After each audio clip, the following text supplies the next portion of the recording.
invested in a scheme that was predominantly designed for tax avoidance. The pop star and two other members of the group Take That may have to repay millions of pounds in tax relief. The Labour MP Margaret Hodge, who chairs the Public Accounts Committee, said the singer might now like to show a bit of contrition by giving back his OBE. A long-running row over the chiming of church bells in a Hertfordshire village may soon be coming to an end. A compromise has been reached in Ashwell between those who want the bells kept and those who want them silenced, as Tony Fisher reports. At a parish council meeting, it was agreed the bells would be silenced for a trial period between the hours of 11 p.m. and 7 a.m.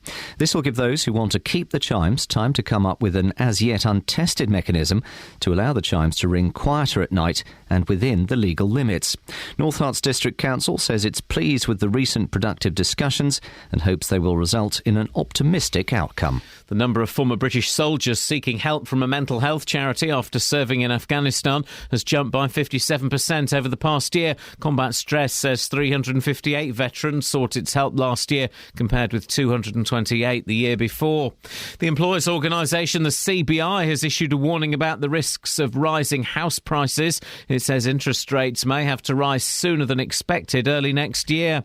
In sport, England manager Roy Hodgson will announce his World Cup squad in Luton today, and there will be no Ashley Cole. Manchester City are Premier League champions after beating West Ham 2-0, and Hertfordshire driver Lewis Hamilton leads the Formula One Championship after a fourth successive win. And out of the final corner comes Lewis Hamilton. He takes a victory in Spain and he swerves his car from left to right. It means so much to him. Rosberg threw the kitchen sink at him, but Hamilton resisted. Victory in Spain for Lewis Hamilton. The weather, a mixture of sunny intervals and showers, a maximum temperature 17 degrees Celsius, and you can get the latest news and sport online at bbc.co.uk/Three Counties. BBC Three Counties Radio's big tour of beds, hearts and bucks. My bowls club's a good, nice club. It's all about where you live. We came here with my parents, came when the big industry started. And all this week, we're featuring Hatfield. When you're out of Hatfield, you do miss it, because it's our little town. I lived about 40 years. I came to Hatfield via the Hatfield Polytechnic. The big tour of beds, hearts and bucks. BBC Three Counties Radio. Oh, wow! Morning, guys. This is Iain Lee, BBC Three Counties Radio. Let's just say none of us have had much sleep, and Kath's on the cough. She's had 2 coughs before 6. Well, what a busy show we've got this morning. Wonky speed cameras, silent church bells, and giant dead birds. Across beds, hearts and bucks. This is BBC Three Counties Radio. It'll sound more than that. But yes, wonky speed cameras, silent church bells, and giant dead birds. That's what's happening there. But what's happening in this song? It's been 1 week since you looked at me. Cocked your head to the side and said I'm angry. 5 days since you laughed at me, saying get back together, come back and see me. 3 days since the living room. I realized I saw my fault but couldn't tell you. Yesterday you'd forgiven me, but it'll still be 2 days till I say I'm sorry. Hold it now, I want to hoodwink. Does it make you stop, think? You'll think you're looking at Aquaman. I summon fish to the dish, although I like the chalet Swiss. I like the sushi cause it's never touch a frying pan. Hot like wasabi when I bust rhymes. Big like Leanne rhymes because I'm all about value. Bert Camper's got the mad hits. You try to match wits, you try to hold me but I bust through. Gonna make a break and take a bake out like a stinking ache and shake out like vanilla. It's the finest of the flavors. Gonna see the show cause then you'll know the vertigo is gonna grow cause it's so dangerous you'll have to sign a waiver. How can I help it if I think you're funny when you're mad? Trying hard not to smile though I feel bad. I'm the kind of guy who laughs at a funeral. Can't understand what I mean, well you soon will. I have a tendency to wear my mind on my sleeve. I have a history of taking off my shirt. It's been 1 week since you looked at me. Threw your arms in the air and said you're crazy. 5 days since you tackled me. I still got the red burns on both my knees. It's been 3 days since the afternoon.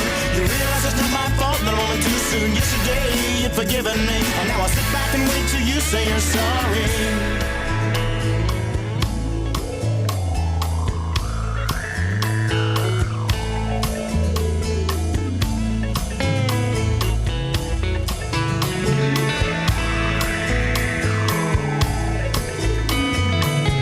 China the Chinese chicken. You have a drumstick and your brain stops sticking. Watching X-Files with no lights on, with all our maisons. I hope the smoky man's in this one like Harrison Ford. I'm getting frantic, like Sting I'm tantric, like Snickers guaranteed to satisfy. Like Kurosawa, I make mad films. Okay, I don't make films, but if I did, they'd have a samurai. Gonna get a set of better clubs, gonna find the kind with tiny nubs just so my irons aren't always flying off the backswing. Gonna get into my Sailor Moon cause the cartoonist got the boom anime babes to make me think the wrong thing. How can I help it if I think you're funny when you're mad? Trying hard not to smile though I feel bad. I'm the kind of guy who laughs at a funeral. Can't understand what I mean, you soon will. I have a tendency to wear my mind on my sleeve. I have a history of losing my shirt. It's been 1 week since you looked at me, dropped your arms to the sides and said I'm sorry. 5 days since I laughed at you and said you just did just what I thought you were gonna do. 3 days since the living room, we realized we're both to blame, but what could we do? Yesterday, you just smiled at me, cause it'll still be 2 days till we say we're sorry.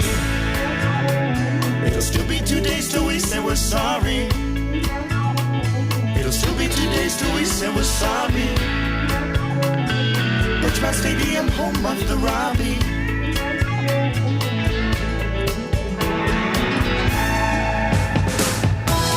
Across beds, parts and bugs.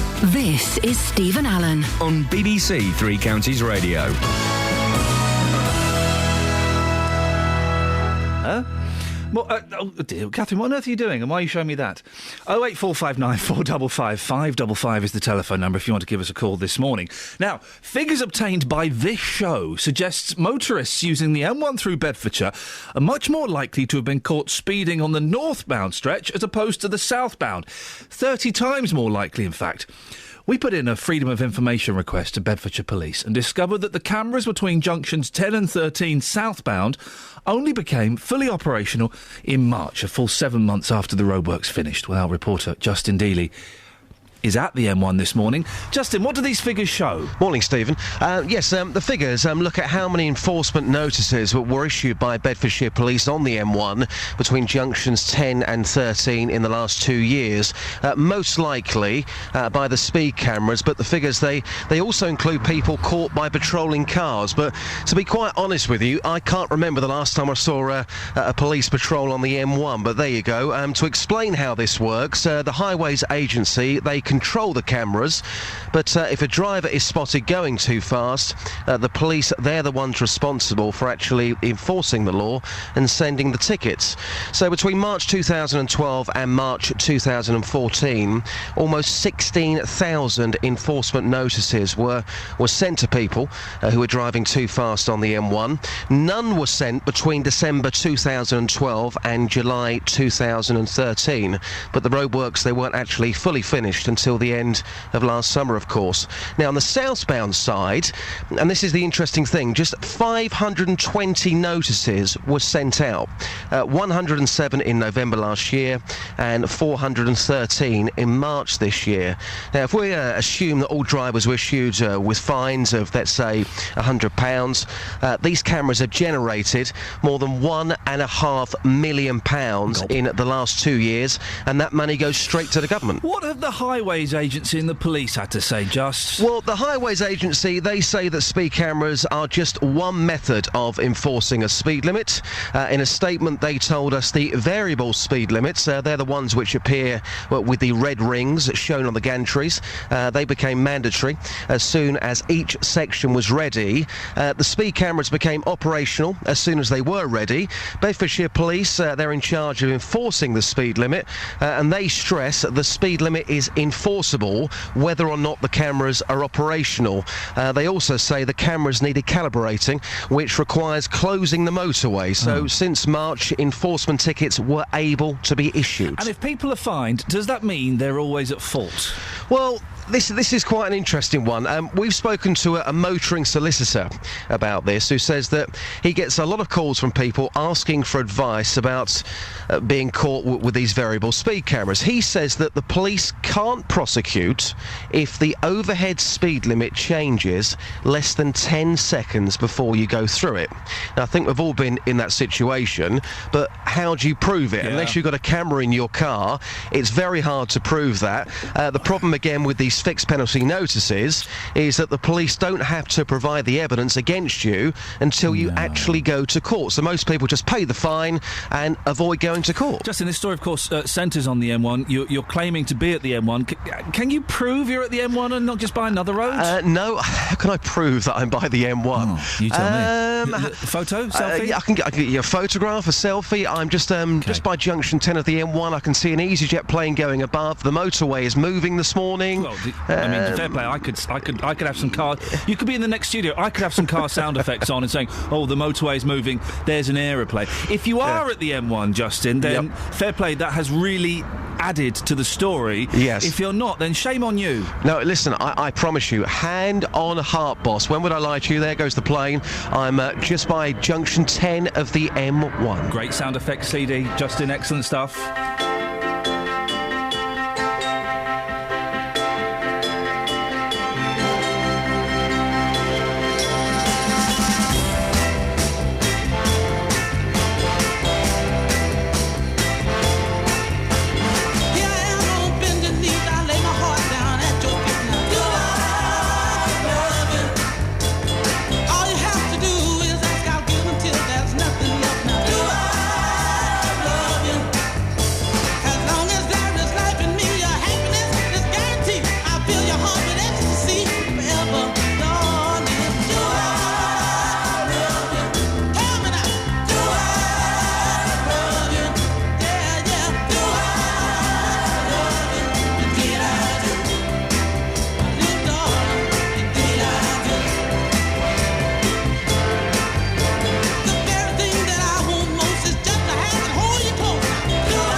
I'm doing something right with the kids.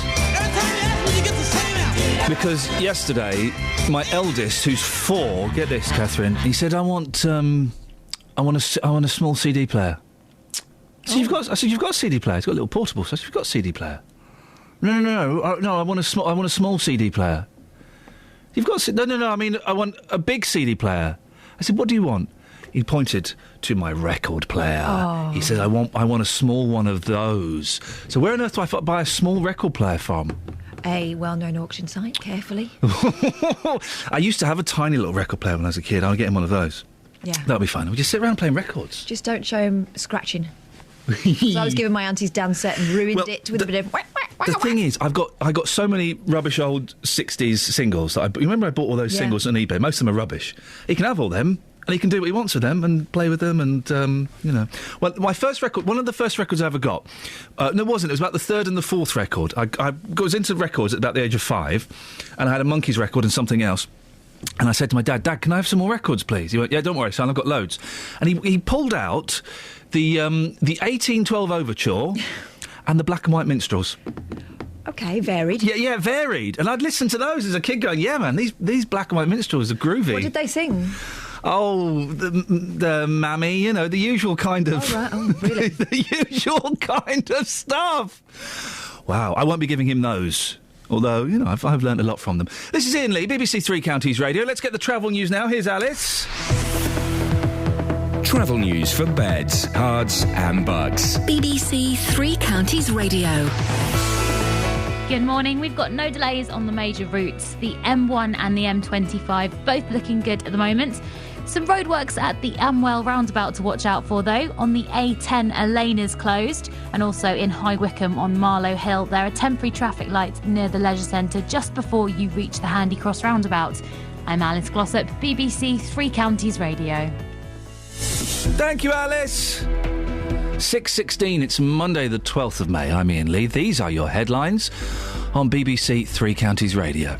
Figures obtained by BBC Three Counties Radio show there were 30 times as many speeding tickets issued on the northbound stretch of the M1 in Bedfordshire compared to southbound during the roadworks period. A compromise has been reached in a long-running row over the chiming of church bells in the Hertfordshire village of Ashwell.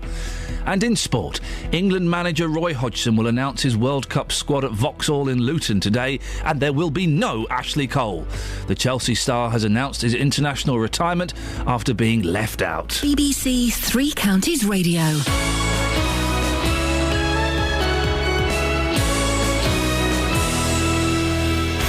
Every weekday from 12, Nick Coffer brings you... Why did Wet Wet Wet break up? You know, it surprised me that it lasted so long, but I think there's always going to be something that trips you up. Great guests. Milton Keynes Charity is celebrating its 5th anniversary after changing many young people's lives. Great music. This is the Drifters kissing in the back row of the movies. Hello to Adam, who has messaged me, so I'm playing some great tunes today. Great conversations. I'm in the library in Houghton Regis as part of our big tour. A lot of Houghton Regis was mainly 18th, 19th century. There was a big fire in the 1600s which burnt the village out. Nick Coffer, weekdays from 12 on BBC Three Counties.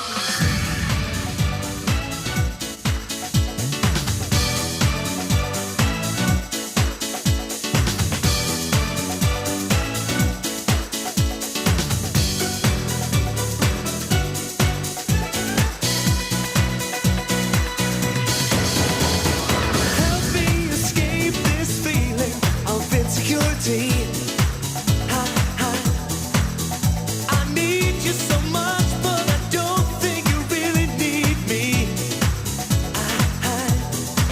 But if we all stand up in the name of love and state the case of what we're dreaming of, I've got to say I only dream of you. But like a thief in the night, you took away the love that I knew. Relight my fire. Your love is my only desire. Relight my fire, 'cause I need your love.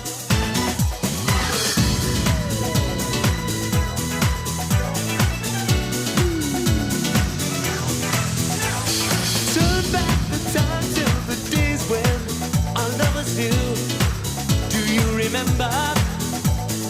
No matter what was happening, I was there with you. But if we all stand up for what we believe and maybe live within our possibilities, the world would be wild for the dream. So baby, don't turn away.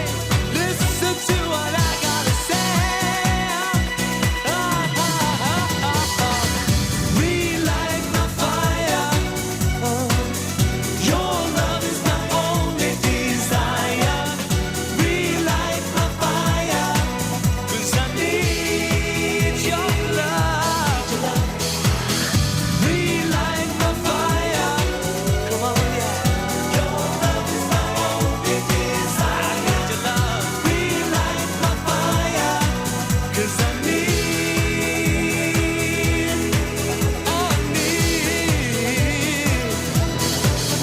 your love. You gotta be strong enough to walk on through the night. There's a new day on the other side. You gotta have hope in your soul just to keep on walking. Whoa, yeah. Strong enough to walk on through the night. There's a new day on the other side. On the other side. But I've got hope in my soul. I'll keep walking, baby. Keep on walking, baby. Relight my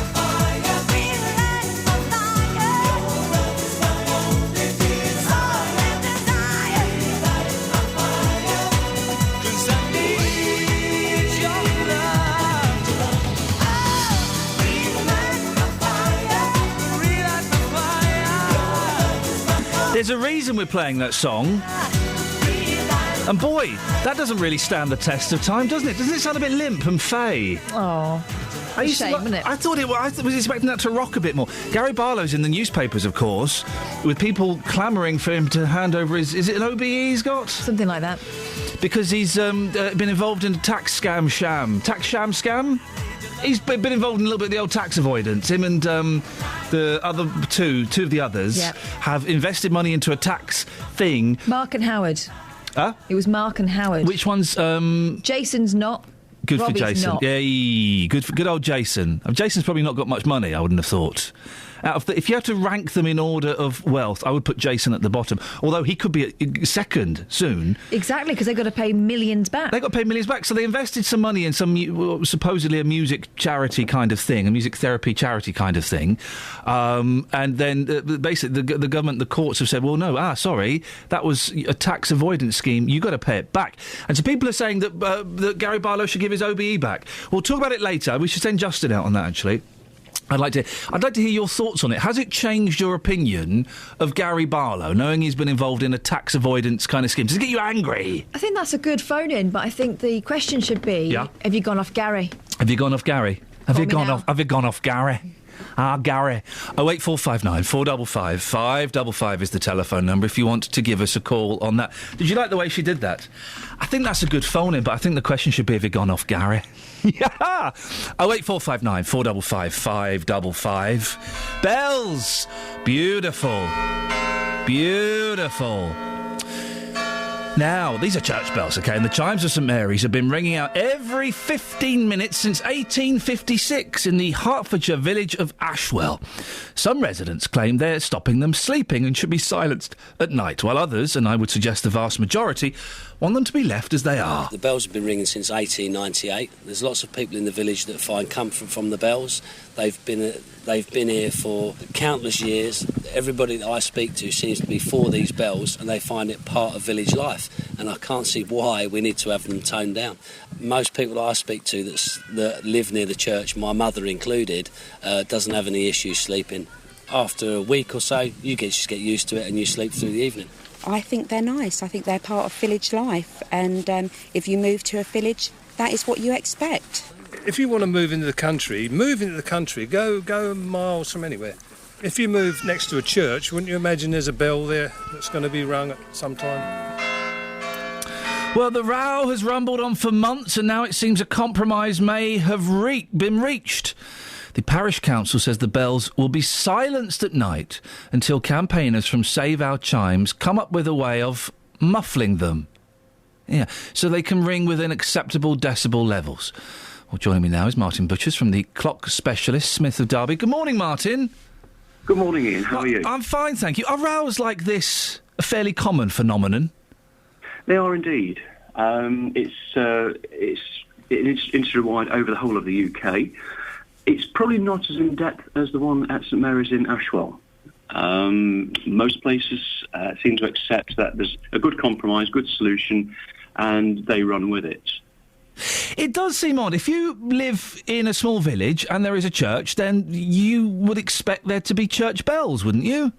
Oh, absolutely. Most churches do have bells, and yes, indeed, you would expect if you move next to a church, you're going to hear these bells, as if you move next door to a pub. Yes, you're going to hear the revellers coming out quite late at night.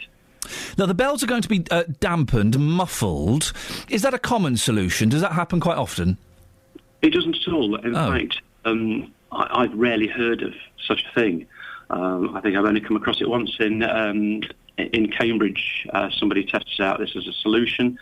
It didn't work very well, and so they went back to what they call the automatic pull-off system. So what does that mean? It just switches off at night time? Yes, indeed. It's an electromechanical operation that pulls the strike hammer levers away from the bells, run by a programmer, fully controllable. And usually people will silence the bells from around about 11 o'clock at night until 6 or 7 in the morning. And so, Martin, have I got this right? You're going to be working on these bells, are you? Well, I've been invited to. This is a project that started with me probably 2 to 2.5 years ago. And obviously, as you know, there's been divisions. Yeah. People in some areas in Ashwell. But yes, the answer to that is yes. If they go ahead with this silencing, then our firm will be installing the equipment. So the plan is to silence it until they can find a way of muffling it. That strikes me as very sad, that you would have to muffle the church bells. I mean, I'm not a religious person, but I'm a traditionalist. And does it make you feel a bit sad that these bells are going to be dampened? It does indeed. As a bell ringer myself, I'm very fond of bells. But in these modern times, it's becoming more commonplace now for people to want bells silencing during the night. And so, as sad as that is, it is a good compromise. Martin, I wish you the best of luck. Do let us know how things progress. Martin Butchers from the clock specialist Smith of Derby. He's going to be installing, if they want them to, a timing mechanism on the bells in Ashwell so that they stop at night, while the Save Our Bells campaign look for a way of muffling the bells. It strikes me as very sad that you'd have to do that. I love the sound of church bells. I know, who was I with the other... I was with someone the other day and they were getting really angry with the church bells. I think it's a fantastic sound, isn't it?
Travel news for beds, cards and bugs. BBC Three Counties Radio. The M1 London bound starting to build up now between junction 10 for the Luton Airport Spur Road and 9 for Redbourne. Also on the M25, looking slow between junction 21 for the M1 and 19 for Watford. Same goes for the A1M southbound. That's busy at junction 7 for Stevenage. Public transport all looking good with no reported problems. I'm Alice Glossop, BBC Three Counties Radio. Across beds, hearts and bugs. This is BBC Three Counties Radio.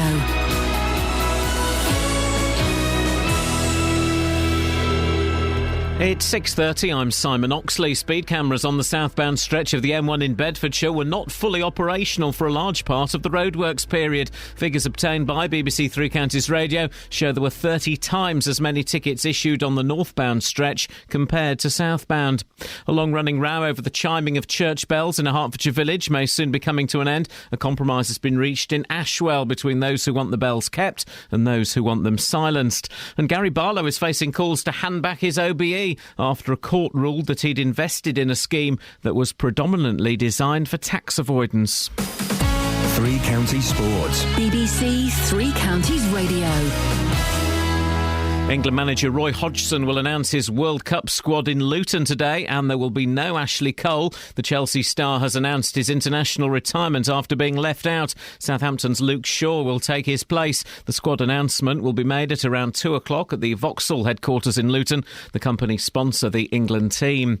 Manchester City are Premier League champions after beating West Ham 2-0. Here's manager Manuel Pellegrini. Great experience. It's not easy to come to a Premier League, the most difficult Premier League of the world. I have 2 titles in a year. I think it's very good for the club. But I repeat, it's not just my work, it's the work of the whole club. Elsewhere, Liverpool confirmed second place with a 2-1 win over 9-man Newcastle. Tottenham beat Aston Villa 3-0 to claim the final Europa League place ahead of Manchester United. And Norwich's relegation was confirmed after a 2-0 home defeat to Arsenal. And next month's Women's FA Cup final in Milton Keynes will be between Arsenal and Everton after both won their semi-finals yesterday. The final at Stadium MK is on Sunday, June the 1st. Hertfordshire driver Lewis Hamilton leads the Formula One Drivers' Championship after a 4th successive win with victory in Spain. The Milton Keynes Red Bull team made a welcome improvement with Daniel Ricciardo and Sebastian Vettel 3rd and 4th, but it was Hamilton's day. Who would have thought? Even I'd never thought when I came to this team that we'd be having 4 wins in a row and 4 1-2s for the team, and to have such a big gap to the other guys. It's really, really remarkable what the team have done. They really are a sensation, and me, I need to do a better job in terms of improving getting my car to be quick, so I don't have to be battling my teammate always, but otherwise I'm really happy. And Marianne Vos of the Netherlands won cycling's Women's Tour of Britain, winning her 3rd successive stage yesterday. Lucy Garner was the best placed Briton in 7th overall. BBC Three Counties News and Sport. The next full bulletin is at 7. Call 08459 455 555. BBC Three Counties Radio. The heat is on for you to find a record better than Rod Stewart. We're not playing that, not playing that. No, Rod Stewart. We're not playing that, not playing that. That's already better than Rod Stewart. Put the heaters on then. That's a good song, actually. Who is that? Is that Glenn Fry? Glenn Fry from the Eagles. Is it? Try again. Is it? I think so. And I was in a room with Glenn Fry from the Eagles. I could have picked him up and put him in my pocket and nobody would have noticed. He's tiny. He's one of the weeest. I think just Google how tall is Glenn Fry from the... there's a great celebrity height website that you'll find. Is there? Yeah. Kelly's always on it. I'm always on it. Well, what is it? CelebrityHeights.com. He's 5'9". Oh, that's still taller than me. Yeah, it's tall for a fella. It's tall for a rock star. That's nice for a fella. He's... you know how tall Bruce Springsteen is? Teeny. 4'1". He's something like that. No, he's not. He's 5'10". 5'10's tiny. It's not. Okay, you know how tall is Al Pacino? 5'7". Wow. He's weak. Al Pacino told my friend off once. For what? For overacting. Oh. He was in a film. My friend was in a film with Al Pacino, and he had a hat. My friend, and part of his acting was he had the hat and he would like turn it around very slowly in his hands to kind of be a bit nervous. And in the middle of a take, Al Pacino stopped. Will you stop twiddling with that hat? Sorry, but he was looking up. You stop twiddling with that hat. Why does he sound like James Brown? It was a movie about James Brown's life, and he was playing James Brown, that's why. But Al Pacino's a bit of a twitcher and a fidgeter. Yeah, maybe he didn't want the twitching to be taken... Maybe he was going to be using a hat for showing nervousness later. Or he saw it and went, oh, that's a really good idea. Yeah! I'm going to do that! Give me a hat! Give me a hat on Al Pacino! Maybe that's... Have you found a good song yet? I found 3. You can pick Well, one. not one of them is The Heat Is On by Glenn Fry of the Eagles, the tiny man. Oh, sorry. Wait, let me have a look. We always play Joni Talk Mitchell. amongst yourselves. Joni, I'm over that song. Big Yellow Taxi is if you hear us play Big Yellow Taxi, it means we've got 2 minutes to fill. Yeah. That's all that's for. The bit I like in that is, don't it always seem to go? Well, is she the lady that did... I saw a documentary about Joni Mitchell. Boy, she's a right-wing old harridan these days. Oh, yeah. Wow. Who did the one about the gentleman installing a telephone line in her house? Oh, I don't know that one. What's it called? I'm looking at Kelly. She won't have a clue. It's a song about a gentleman, and he's coming round to her house, and he's installing a telephone line. Blondie. No, it's not Blondie. 08459 455 555. You know what I'm talking about. It's a lady. I think it's Joni Mitchell, but I can't imagine why Joni Mitchell will have recorded this song. The gentleman's coming round and he's installing the telephone line, and she does the voice of the gentleman. Oh, hang on, that rings a bell. Telephone bell, yeah? 08459 455 555 is the telephone number. While we think on it, let's have this. Yeah! It's the 80s! It's Noel's House Party.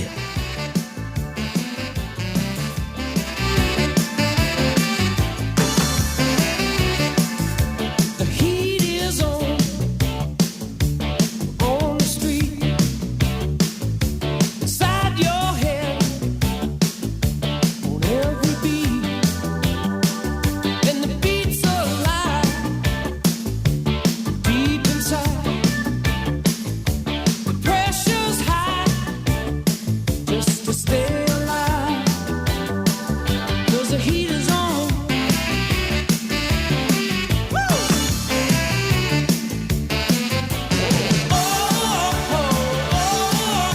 Caught up in the action, I've been looking out for you. Tell me, can you feel it? Tell me, can you feel it? Tell me, do you feel it? The heat is on. The heat is on. The heat is on. Oh, it's on the street.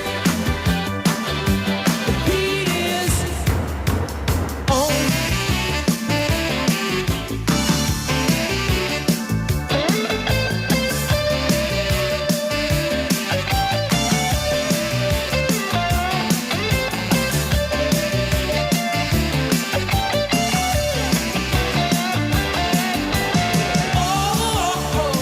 Caught up in the action, I've been looking out for you.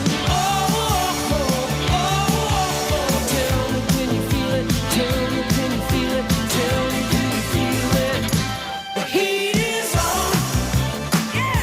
The heat is on. The heat is on. Burning, burning, burning. It's on the street. The heat is on. The shadows hide on the darker side. Behind the doors, it's a wilder ride. You can make or break, you can win or lose. That's a chance you take when the heat's on you, and the heat is on.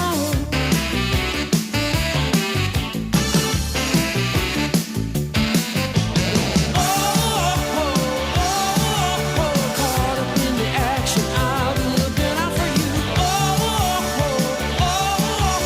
Tell me, can you feel it? Tell me, can you feel it? Tell me, do you feel it?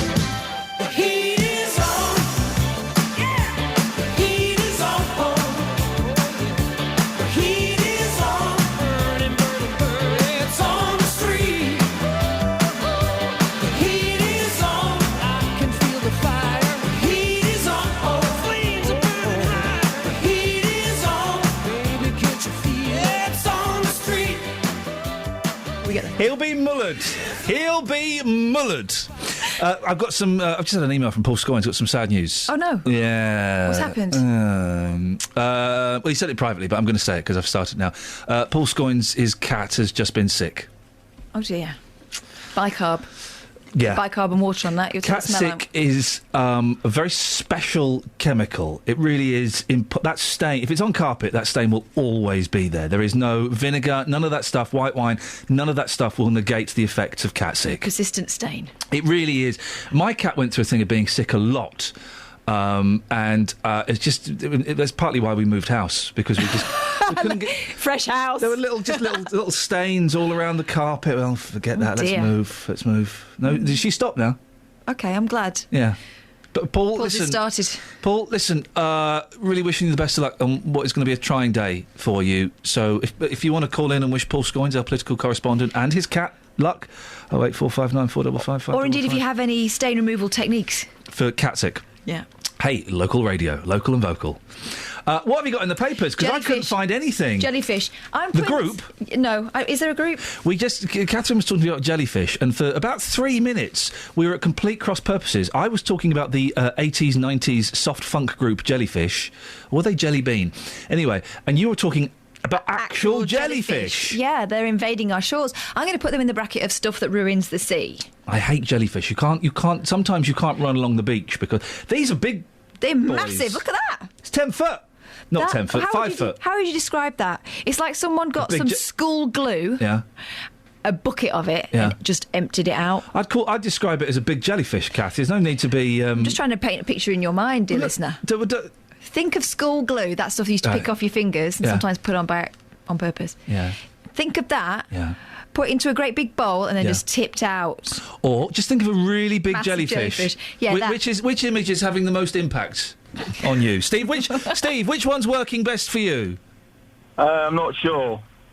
A big jellyfish? Yes. Yeah. Yeah. It makes more sense than a bit of Yoo-hoo. Well, yes, it could be the PVA stuff that people might be thinking about, and it's completely wrong. Yeah, but you can get exciting jellyfish that look like they glow in the dark. You can get jellyfish that look like unturned umbrellas. This one looks like I didn't glue. realise you was an expert on jellyfish. Oh, yes, I make it my business to know exactly where they are at all times. I've been working with Catherine for about 18 months, nearly 2 years, and every morning she's trying to crowbar jellyfish into the show. This morning, she's finally had her way. Do you want to know why, though? You do want to know why. Beachgoers have been warned to be on the lookout for an invasion of giant jellyfish, Steve. Sweet Lord. Several Oh, of my the lordy. exactly. That's the reaction I wanted. Several of the enormous creatures that look a bit like school glue have been seen washed up on Britain's shores. Yeah. The latest, a monster measuring. Does it say they look like school glue in the Yeah, that's what it paper? says. Exactly what it says in the Daily okay. Express. The latest, a monster measuring 3 feet across, was found on a beach in the Isle of Portland, Dorset yesterday. Get a load of that. Yeah, I don't like... I'm not a massive fan of the beach, Steve. The first time I went on holiday with my wife, we went to Greece, of course, and I kind of got into the beach a bit, and I was showing off a little bit, and I went into the sea, and I was going for a swim around the rock, and all of this stuff, and I stood up in the sea, and I stood on a sea urchin. Have you ever stood on a sea urchin? Thankfully, I haven't. I bet you yelped a bit. Flippin' heck! I yelped, and I didn't know what it was, and I got out of the sea, and I've got all these spikes in my foot, and her brother, who I'd only just met, was trying to pull out the spikes from my... Things that ruin the beach for you. Yeah. Sand is another thing that ruins the beach Salt. for me. Children. Where we go in Spain sometimes, which is where all the Spaniards go, and I'm the whitest person for about 10 miles. Yeah. They get this algae that comes up towards about 4 o'clock in the afternoon when it's just getting about cool enough for me to come out from underneath my beach umbrella. Yeah. And the women roll in it. Oh. As if it's some sort of treatment. Again, the beach... They're green. The beach we go to in Zakynthos, there's clay, and people cover themselves in this clay. You dirty, dirty swine. 08459 455 555. Things that ruin the beach for you. Steve, what do you want? Hey, baby, I'm your telephone man. If you tell me where you want it and I put it where I can... Is that the song you're talking about? Yeah, that's the song. You can have it with the bell, you can have it with the That's ring. it. I don't and think if that's you just... really want it, you can have a ding-a-ling. But she does the she does the voice, doesn't she? She does. And then she giggles at one bit. Who is that then? As in Mary Wilson. Ah. As in M-E-R-I, not as in Mary. Mary, as in Mary, not Mary. Yeah. Steve, thank you very much indeed. I've never heard of the lady. Hey, baby, I'm your telephone. I always used to find that... It wasn't Joni Mitchell, of course not. It's the giggle that made me think of it. I always used to find that song quite embarrassing. as a Why? child. Just when Because he said dingling. No, not dingling. Although Chuck Berry, for goodness sakes, you invented rock and roll and then you go and do that. Child. You do a song about your winkle. He's a naughty man, isn't he? Apparently. Yeah, very much so. Oh, no, we don't want that. Hang on. Oh, no, we don't want that. Hang on. We want that. Yeah, we go. Travel news for beds, cards, and bugs. BBC Three Counties Radio. The M1 London bound, slow going between junction 11 for Dunstable Road and 9 for Redbourne. Also the M25 anti-clockwise, we've got very slow traffic between junction 21 for the M1 and 19 for Watford. At Bricketwood, the North Orbital, heavy going at the M25 junction 21A roundabout. And also the delays on the A1M southbound building. That's busy between junction 8 for Hitchin and 7 for Stevenage. Public transport, no reported problems. I'm Alice Glossop, BBC Three Counties Radio. Thank you very much. 6:46, it's Monday the 12th of May. I'm Iain Lee. These are your headlines on BBC Three Counties Radio. Figures obtained by this radio station show there were 30 times as many speeding tickets issued on the northbound stretch of the M1 in Bedfordshire compared to the southbound during the roadworks period. A compromise has been reached in a long-running row over the chiming of church bells in the Hertfordshire village of Ashwell. And in sport, England manager Roy Hodgson will announce his World Cup squad at Vauxhall in Luton today, and there will be no Ashley Cole.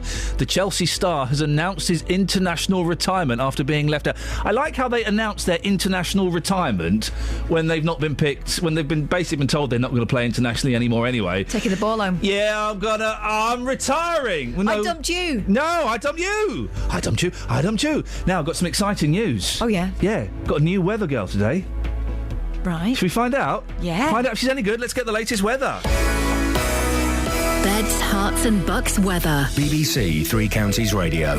Hello, good morning. There will be a mixture of sunny spells and... Do you mind? I do, I'm actually. doing your weather voice. This new weather girl sounds a lot like our old Kelly Betts. No, she's been sacked. This is a new weather girl. The thing I is, shall continue. That's her trying to do a posh voice.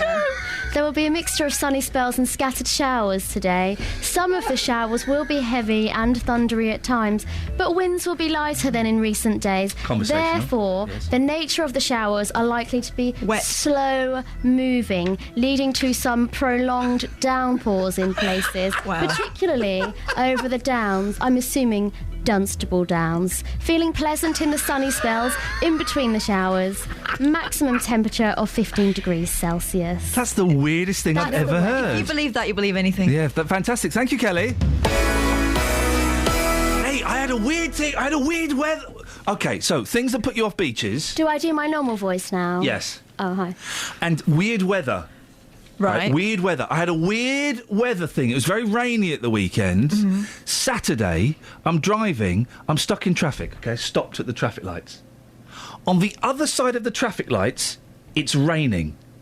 Where I am, it's not raining. It's not raining. What? Isn't that weird? That's weird. Weird weather. That is weird weather. Weird weather. Call me now. 08459 It's better than what puts you off the beach. Here's a good one. Go on. This one's going to go. This is the one. All right. The late Peter. Is it weird weather? No, it's mediums. Oh, and you know we've got oh, don't Psychic Gary's Special best client. Don't, because then Justin will start looking for more Ev. We don't want to encourage him. Well, listen, it works. We know it works. Yes. The late Peter Sellers' youngest daughter, Victoria, announced She's in the troubled. press. She's troubled. Yeah, that her father has apologised via a medium for excluding her from his will. Look, if she believes it and it makes her feel better, what's the harm? Birdie num-nums. Sellers pictured. I'm glad they've said it was him pictured, because you might think it was Victoria and think, did she look like her dad? Did she look like my old teacher, Mr. Collins? He died aged 54 in 1980 with Birdie num-nums. and barely left his three children a penny, with the bulk of his £5.5 million fortune going to his fourth wife, Lynn Frederick. Victoria, 41, claims she's now let go of the anger. She can hardly be blamed for bearing emotional scars. Friends recall the notoriously superstitious Sellers once even flew into a rage. Why? Because she wore a purple dress and he thought it was unlucky. He would have hated Catholicism and Prince then, wouldn't So he? what's the question? Yeah, the medium. Have you come to terms with something through the help of a medium? Oh, flipping it, Kath. We might actually just go, can you phone up and say birdie num-nums? I've got a good one. Oh, no. Oh, But it's that whole thing of, if it makes you feel better, is there any harm in it? yes, there is. Would you like to hear my one? Yes, I suppose so. 08459 455 555. Doesn't Susanna Reid look great on this morning? Right, no. So She's wearing turquoise. this is what we've got so far. What ruins the beach? Weird weather. Have you spoken to Peter Sellers via the magic of a medium? No. Mediums. If they help, is there any harm in it? And isn't Susanna Reid hot? No. Doesn't she look nice today on Good Morning, This is Britain, Welcome to Britain? Oh, dear. The phones have literally gone cold. You two have killed my good phone in. That's what you've done. I play the street life because there's no place I can go. Street life, it's the only life I know. Street life, and there's 1,000 parts to play. Street life, until you play your life away. You let the people see just who you wanna be, and every night you shine just like a superstar. That's how the life is played, a tempting masquerade. You dress, you walk, you talk, you're who you think you are. Street life, you can run away from time. Street life, for a nickel or a dime. Street life, but you better not get old. Street life, or you're gonna feel the cold. There's always love for sale, a grown-up fairy tale. Prince Charming always smiles behind a silver spoon. And if you keep it young, your song is always on. Your love will pay your way beneath the silver moon. Street life, street life, street life. Oh, street life.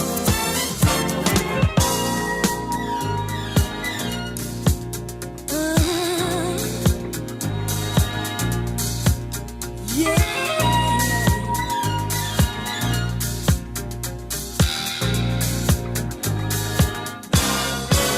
I'll play the street life because there's no place I can go. Street life, it's the only life I know. Street life, there's 1,000 parts to play. Street life, until you play your life away. Oh!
Oh, goodness gracious me.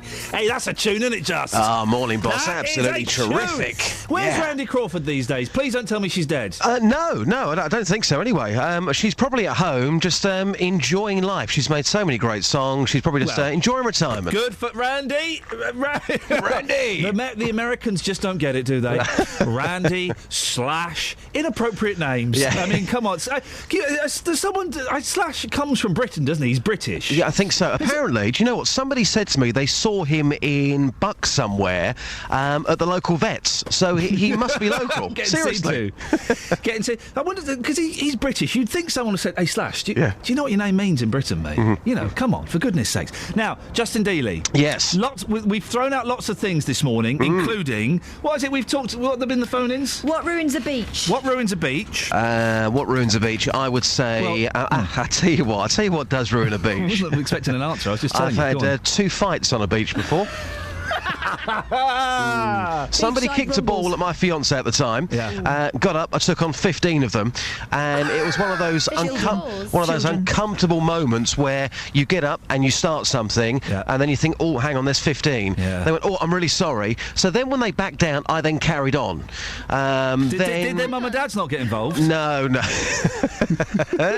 They could barely speak a word of English. It was quite an interesting conversation. Okay. And the other time was when we had about 20 blokes in tight Speedos jumping on each other and doing inappropriate things on a beach in Iain Apper. Yes, I know I was in Iain Apper at the time. I was there on a romantic break. Again, it kicked off. So Can 2 I suggest examples. Maybe you were on their beach. No. It no, sounds they're like, on my Justin, beach. what you're saying is you ruin a beach. No, not me, boss. Okay, so we've got things that ruin a beach. Were you in your mankini, though? Because that always causes trouble. I only wear mankinis, not on the beach. I only wear them on the balconies. Okay. Oh, gee. So there's that. There's weird weather. The thing is, he's serious. I know he is. There's weird weather. Weird weather?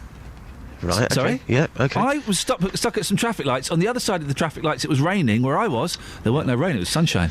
Well, somebody, funny you should say that, asked me yesterday, have we ever had a day where it has rained? Yes, we have. It's snowed, and we've also had high temperatures, all in one day in this country. Has that ever happened? Gosh, somebody asked me that question yesterday. Okay. I said, I don't know, I'll ask the boss. Well, yes, we have. Right, okay. There's the answer to that. And mediums. Have you ever spoken to Peter Sellers through a medium? Birdie num-nums. Peter Sellers' daughter feels better. She thinks she's resolved her problem with her dad not leaving her any money in the will, and we're asking if a medium helps. Is there any harm in it? I like that one, because as you know, I believe there are people out there with special powers. Oh, for goodness sake. I don't want any more Ev from Justin. The other thing is, doesn't Susanna Reid look nice today? She does. The other one... Yeah. Come on, how many have we got here? 5. Gary Barlow. Yes. What's the question? Have you gone off Gary? Have you gone off Gary? Fans call for Barlow to be stripped of his OBE after tax dodge. Gary Barlow faced a furious backlash from fans last night. I don't think they're Gary Barlow fans. After a court ruled he'd invested in a massive tax avoidance scheme. Basically, he paid millions of pounds into this thing. It was scam is too strong a word, because it was legal, but he's been told he's got to pay it back. It was unethical.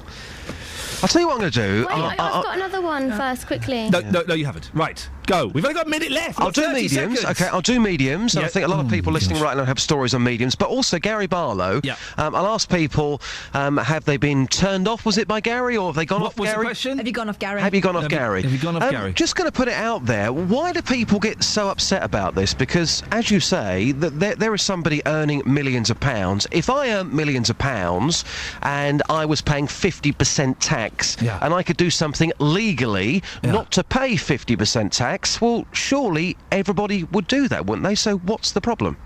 So you're on Barlow's side. Have I got it wrong here? Why do people get so angry if people are doing something legally trying to save themselves money? Okay, so have you gone off Gary? 08459 455 555. And in conjunction with that, have you gone off Justin? 08459 455 555. Thank you, Just. Travel news for beds, cards and bugs. BBC Three Counties Radio. The M25 anti-clockwise, very slow between junction 21 for the M1 and 19 for Watford. Also got delays now between junction 17 for Maple Cross and 16 for the M40. The M1 London bound, slow going between junction 10 for the Luton Airport Spur Road and 9 for Redbourne. Now on the northbound carriageway between junction 16 for Daventry and the Watford Gap services, 2 lanes are closed after an accident with queues on the approach. Public transport has no reported problems. I'm Alice Glossop, BBC Three Counties Radio. Do you want me to do the news? Three Counties Radio, here's the news with Simon Oxley. That was pathetic. Thanks, mate. Yeah, no worries. Local and vocal across beds, hearts and bucks. This is BBC Three Counties Radio.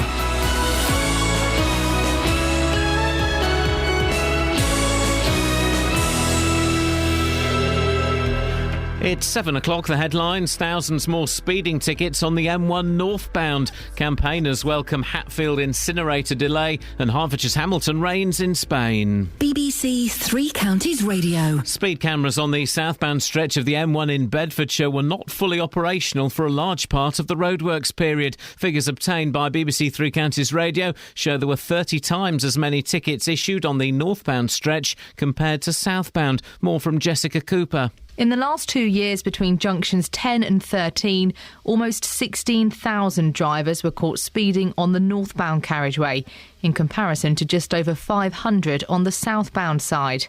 All of the roadworks were finished by the end of last summer. Southbound fines were issued in November and not again until March of this year. The Highways Agency says the speed cameras became operational as soon as they were ready, and it's down to drivers to stick to the limit. Campaigners say the government postponing a decision on the controversial new Barnfield incinerator in Hatfield will work in their favour. All sides have been asked to make more submissions, with a decision delayed until after the general election. Campaigner Cathy Rowe remains confident. This particular site, we have a very strong case on planning issues, you see, particularly because of the effect on the landscape and on the heritage assets, including Hatfield House.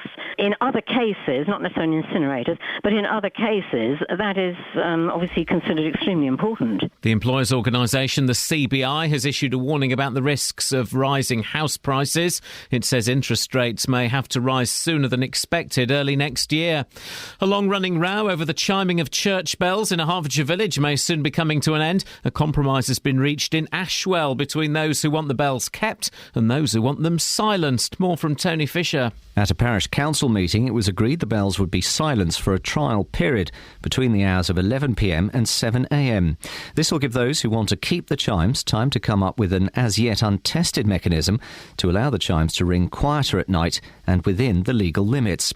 North Herts District Council says it's pleased with the recent productive discussions and hopes they will result in an optimistic outcome. Gary Barlow is facing calls to hand back his OBE after a court ruled that he'd invested in a scheme that was predominantly designed for tax avoidance. The Take That star may have to repay millions of pounds in tax relief. The Labour MP Margaret Hodge, who chairs the Public Accounts Committee, said the singer might now like to show a bit of contrition by giving back his OBE. In sport, England manager Roy Hodgson will announce his World Cup squad in Luton today, and there will be no Ashley Cole. Manchester City are Premier League champions after beating West Ham 2-0, and Hertfordshire driver Lewis Hamilton leads the Formula One Championship after a fourth successive win. And out of the final corner comes Lewis Hamilton. He takes a victory in Spain and he swerves his car from left to right. It means so much to him. Rosberg threw the kitchen sink at him, but Hamilton resisted. Victory in Spain for Lewis Hamilton. The weather, a mixture of sunny intervals and showers, a maximum temperature 17 degrees Celsius, and you can get the latest news and sport online at bbc.co.uk/3 counties. BBC Three Counties Radio's big tour of beds, hearts and bucks. It's the right size. It's not overbearing. And all this week, we're featuring Hatfield. Hatfield House and the Old Town. There's just a lot of history down there. It's all about where you live. I've lived here all my life. Near enough. I enjoy it. I like a swimming pool. I like to swim. The big tour of beds, hearts and bucks. BBC Three Counties Radio.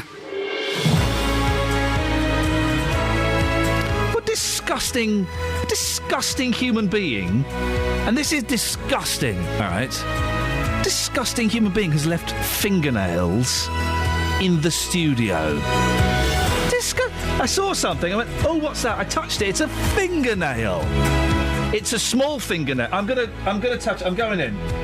Right, it's a small one. That's either a child or a lady. That is a child or a lady. It's disgusting. You could be what, Catherine? Could be a tiny man. I don't think it's that is smaller than my little fingernail. Show me. I'm going to rest it on my.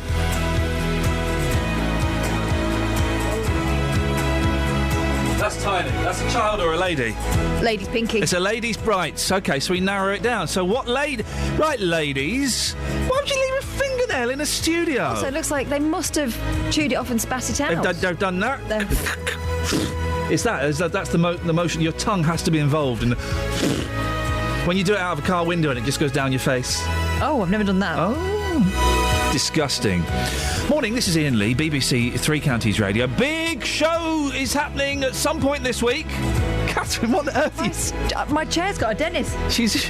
She's rocking back and forth with a weird expression on her face. Squeakiest chair. Here we go. Listen. That's not the chair, that's your buttocks. Cat's squeaky buttocks. Coming up on the show, wonky speed cameras, silent church bells, and giant dead birds. 08 459 455 555. Across beds, hearts and bucks. This is BBC Three Counties Radio. Is that better? Hang on. I've got to replicate the motion. Yep, silent. OK, she's put some oil on her buttocks and that seems to have solved the problem. Fantastically. We're also asking, what ruins a beach for you? Weird weather. Doesn't Susanna Reid look hot? Have you ever spoken to Peter Sellers via a medium? And have you gone off Gary and have you gone off Just? I think that's got it covered, There's 6. How many calls have we had on those 6 topics? None, but you haven't given the phone number out. 08459 455 555. There we go. In stereo and indeed almost harmony. Now, roadworks on the M1 in Bedfordshire were completed last summer and we all had a great street party. Were you there? But it turns out the speed cameras on the southbound side have only been issuing tickets since March, 7 months later. This show has obtained figures from Bedfordshire Police which show that in the last 2 years, almost 16,000 motorists were sent speeding tickets after being flashed by northbound cameras. Southbound, only 500 were issued. Well, according to the Highways Agency, the speed cameras were working from the start, but had to be calibrated before Bedfordshire Police could start issuing penalties. Iain Taylor is a spokesman for the Alliance of British Drivers. Morning, Iain. Good morning, Iain. Drivers have been using the southbound carriageway thinking they could be fined when the cameras weren't calibrated to issue fines. What do we make of that? Well, it's a bit tricky, isn't it? It's a bit of a lottery. It's not the only place this has happened. I know on parts of the M25 also a lot of cameras have a reputation for not actually being in use.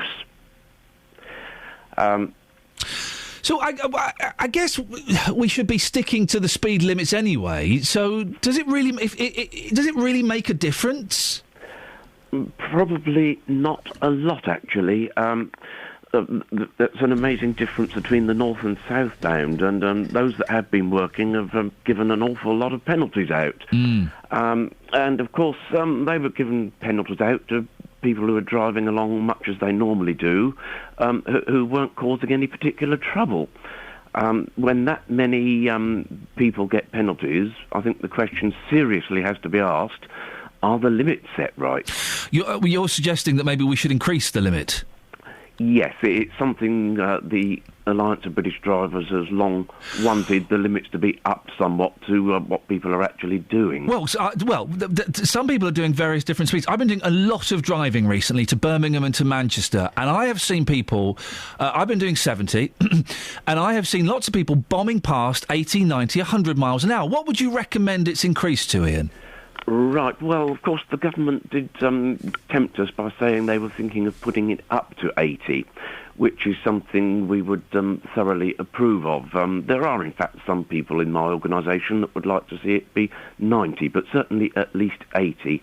That there is a sound and scientifically tested method of setting speed limits that takes, shall we say, emotion and politics right out of the question. It's called the 85th percentile rule. Oh yes, what's that?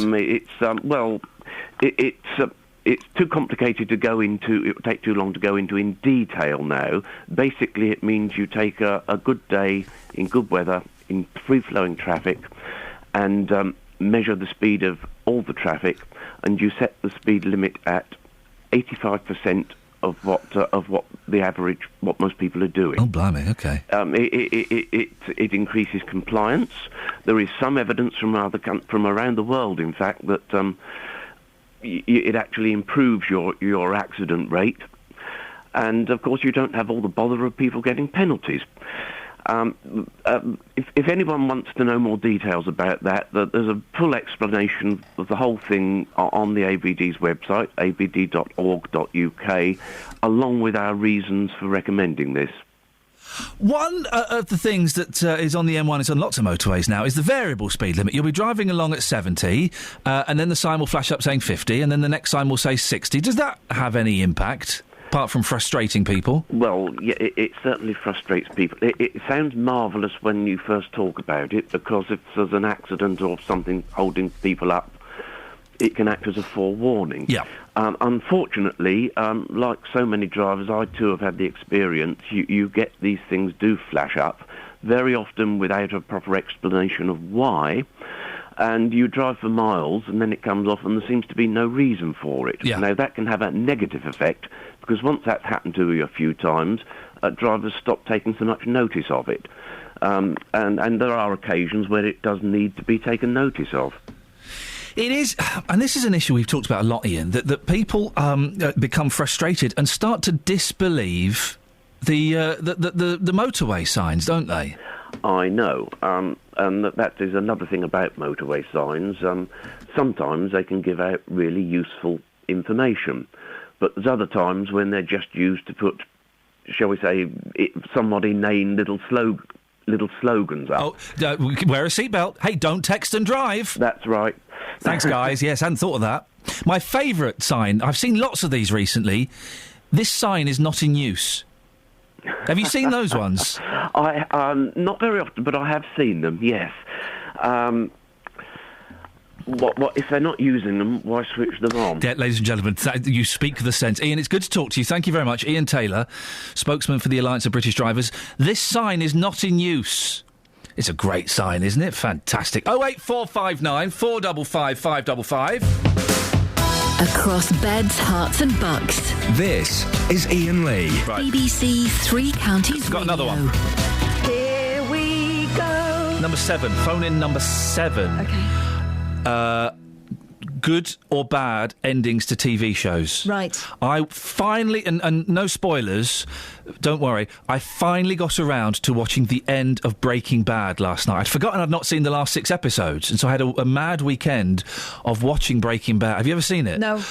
Oh, it's, can I say this? Yes, I can. It's the best television series of all time. Really? Yep. Isn't it man gets ill, Yep. man starts cooking up his own drugs? Yep. Man gets involved in the downward spiral. Yeah. Man, incidentally, is in Good Story. Oh, right, okay. That's it. It is the best television... Because for a while I thought Lost was the best television programme of all time. Lost was brilliant until the last 20 minutes. You went, oh, you complete and utter... You've stitched me up for 6 years. Lost was sort of the beginning of the Americans taking telly too far. Yeah, no. When you think, oh, you should have done one series. No. Or 2. No, they... But they stretched it out and started bringing all more ridiculous things in. No. That's when I lost No, it. Lost was good, but they ended it spiritually. They should have ended it scientifically. Right. Science fictionally. So what happened in the end of Lost? Don't listen if you are planning to watch that. The end of Lost, right. Oh. Sorry, you all right? Sorry, I just sipped my tea and it's delicious. The very, very end of Lost. They're all dead. They weren't all dead, but they are all dead hundreds of years in the future, and they'll go off to heaven.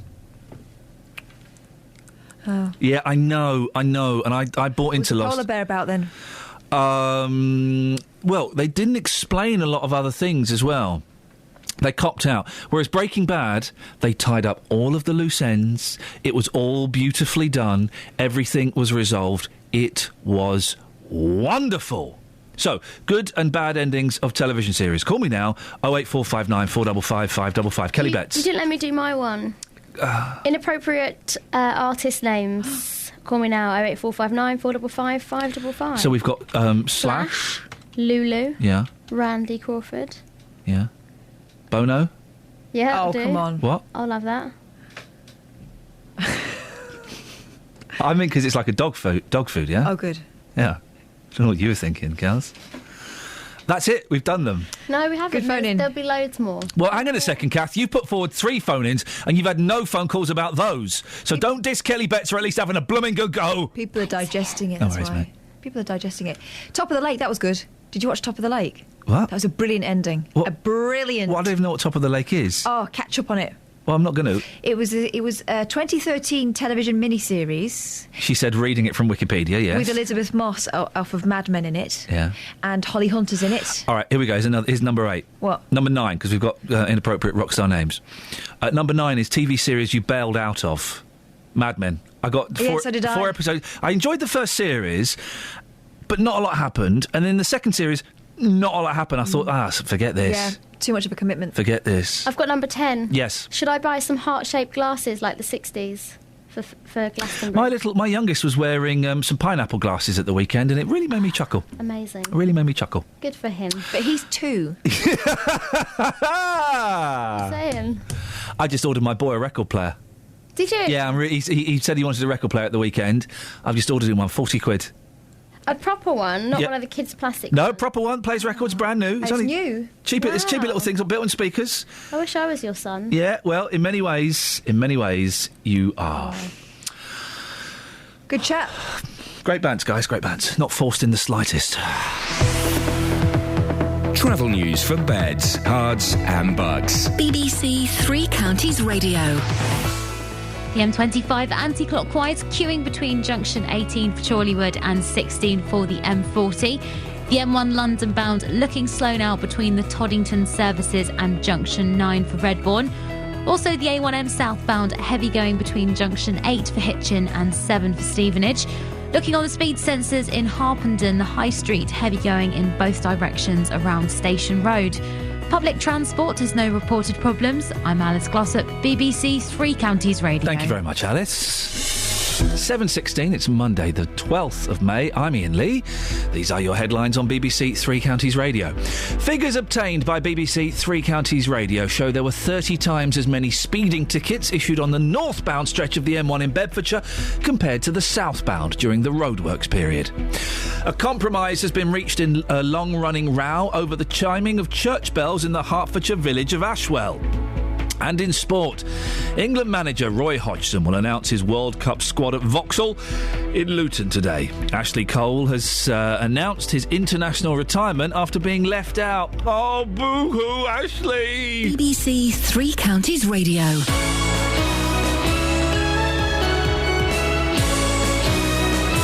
Ashley! I say Ashley!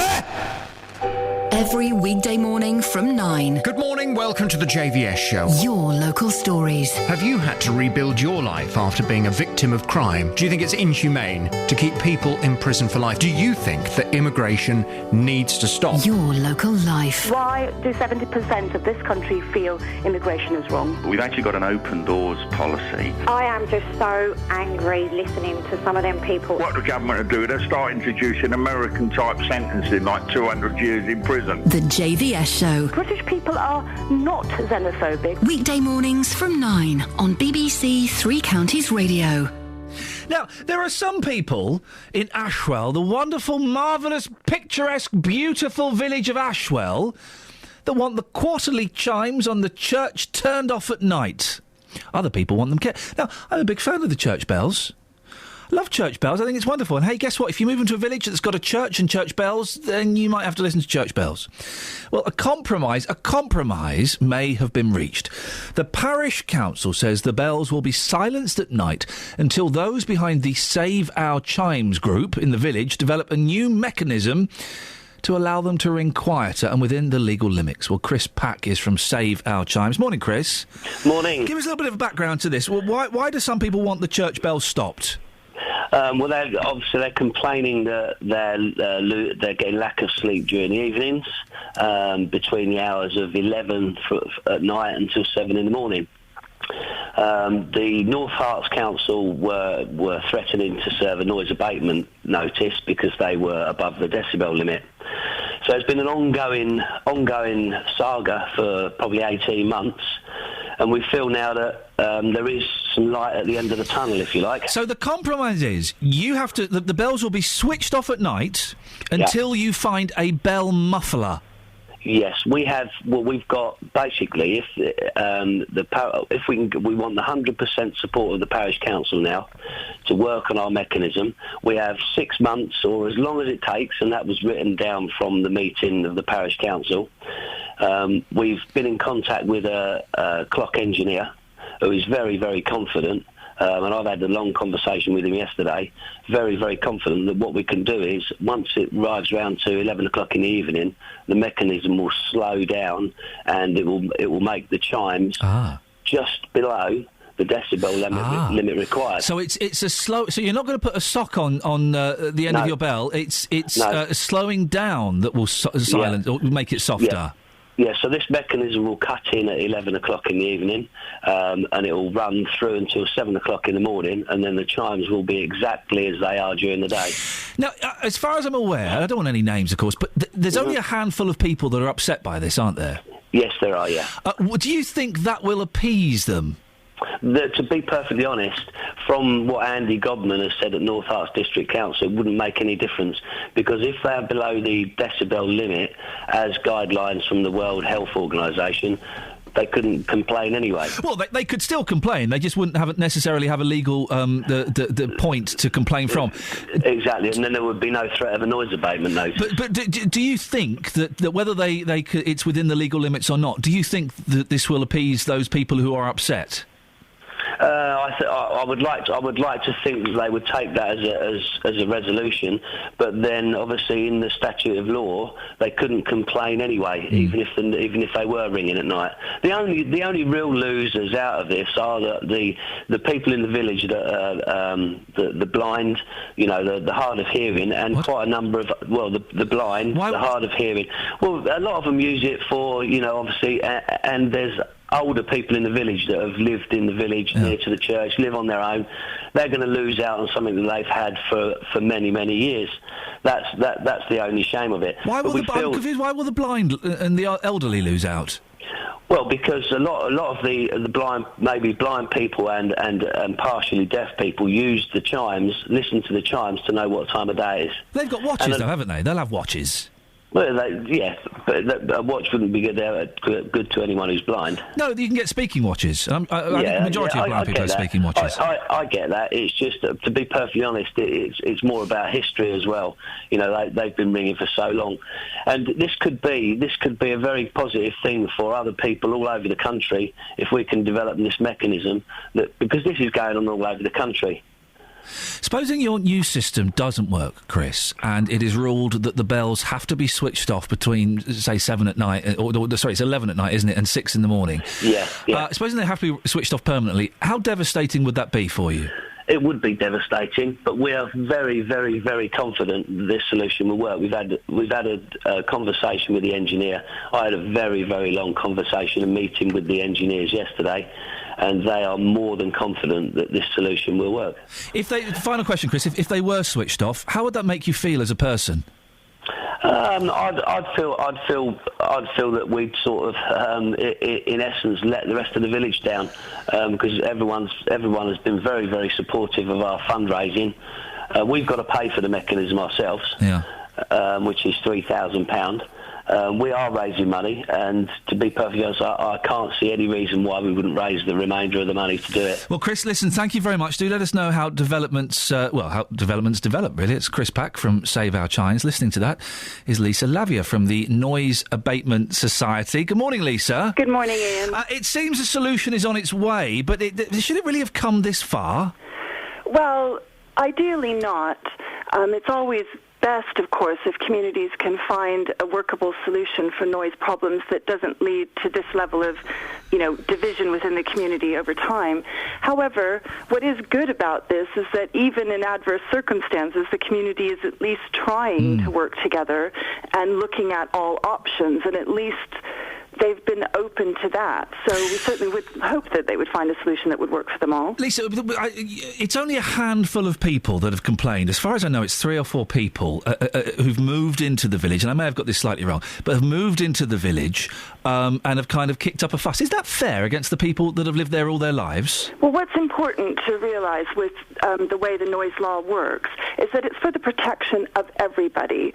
So everybody should, yes, have the right to complain. What's important, though, is that the balance of rights and responsibilities is maintained, and that's the job of the local council to make, if you will, a fair ruling. So, yes, it is important that everybody's right is respected, but, of course, balance needs to be taken into account. Chris was saying there that with this new method of slowing down the mechanism, so the noise will be slightly softer, it'll be below the legal limit. Is that the end of it then, Lisa? Well, the statutory nuisance law in the UK does not require a limit high or low. So it is for the local council to arbitrate and apply limits if they feel that that is what's required.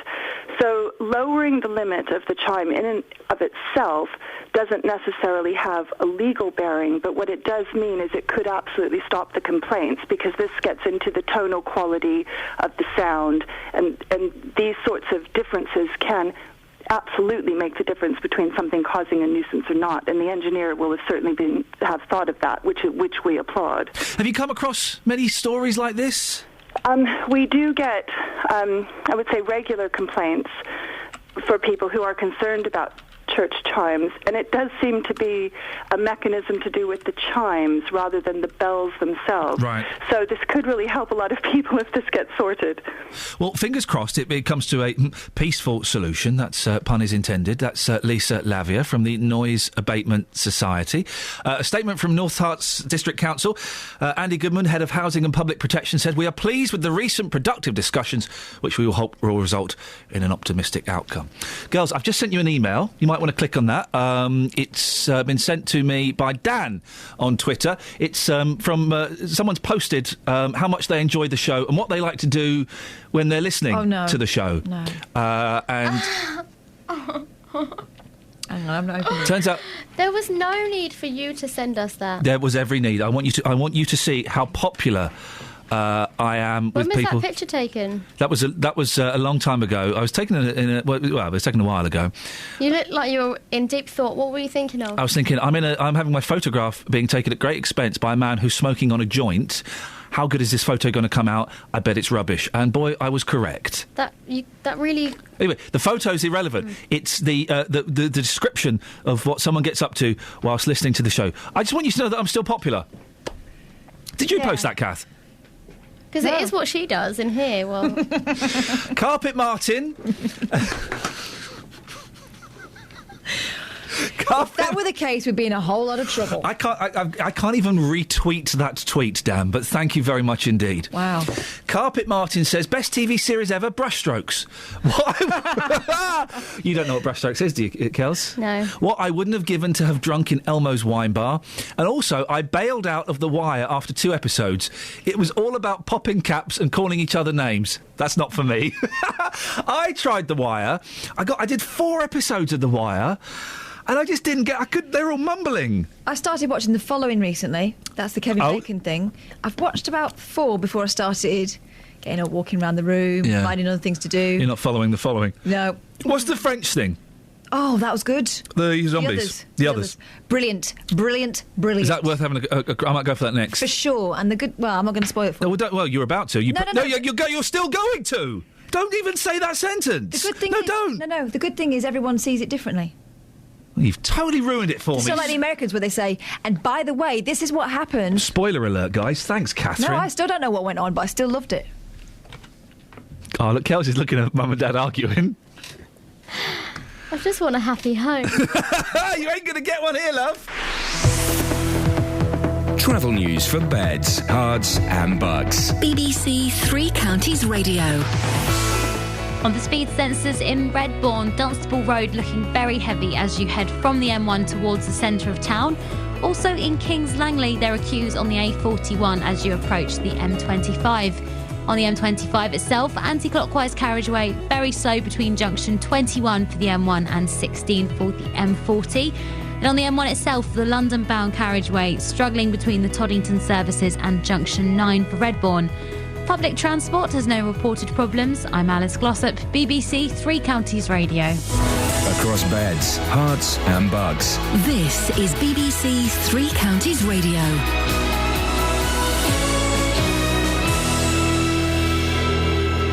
It's 7:30, I'm Simon Oxley. It's been revealed that speed cameras on the southbound stretch of the M1 in Bedfordshire were not fully operational for a large part of the roadworks period. Figures obtained by BBC Three Counties Radio show there were 30 times as many tickets issued on the northbound stretch compared to southbound. A compromise has been reached in the long-running row over the chiming of church bells in the Hertfordshire village of Ashwell. The bells will be silenced between 11pm and 7am for a trial period, whilst a mechanism which allows quieter chimes at night is tested. And the employers' organisation, the CBI, has issued a warning about the risks of rising house prices. It says interest rates may have to rise sooner than expected early next year. Three Counties Sports. BBC Three Counties Radio. England manager Roy Hodgson will announce his World Cup squad in Luton today, and there will be no Ashley Cole. The Chelsea star has announced his international retirement after being left out. Southampton's Luke Shaw will take his place. The squad announcement will be made at around 2 o'clock at the Vauxhall headquarters in Luton. The company sponsor the England team. Manchester City are Premier League champions after beating West Ham 2-0. Liverpool confirmed second place with a 2-1 win over nine-man Newcastle. Here's captain Steven Gerrard. It took me till I'm 33 to get the experience of a proper, genuine title race. This squad's very young, and the experience them lads out there are going to gain from this roller coaster is going to be very important, because I believe the title's not too far away if we continue to produce performances like we have done this season. Elsewhere, Tottenham beat Aston Villa 3-0 to claim the final Europa League place ahead of Manchester United, and Norwich's relegation was confirmed after a 2-0 home defeat to Arsenal. And next month's Women's FA Cup final in Milton Keynes will be between Arsenal and Everton, after both won their semi-finals yesterday. The final at Stadium MK is on Sunday, June the 1st. Hertfordshire driver Lewis Hamilton leads the Formula One Championship after a fourth successive win with victory in Spain. The Milton Keynes Red Bull team made a welcome improvement, with Daniel Ricciardo and Sebastian Vettel third and fourth, but it was Hamilton's day. Who would have thought? Even I'd never thought when I came to this team that we'd be having 4 wins in a row and 4 1-2s for the team, and to have such a big gap to the other guys. It's really, really remarkable what the team have done. They really are a sensation, and I need to do a better job in terms of getting my car to be quick, so I don't have to be battling my teammate always, but otherwise I'm really happy. And Marianne Vos of the Netherlands won cycling's Women's Tour of Britain, winning her third successive stage yesterday. Lucy Garner was the best placed Briton in 7th overall. BBC Three Counties News and Sport. The next full bulletin is at 8. Call 08459 455 555. BBC Three Counties Radio.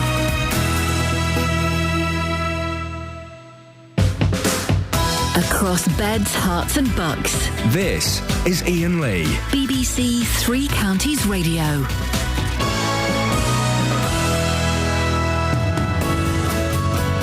This is Iain Lee. On BBC Three Counties Radio. Text 81333. Start your message with 3CR. Text will be charged at the standard network rate.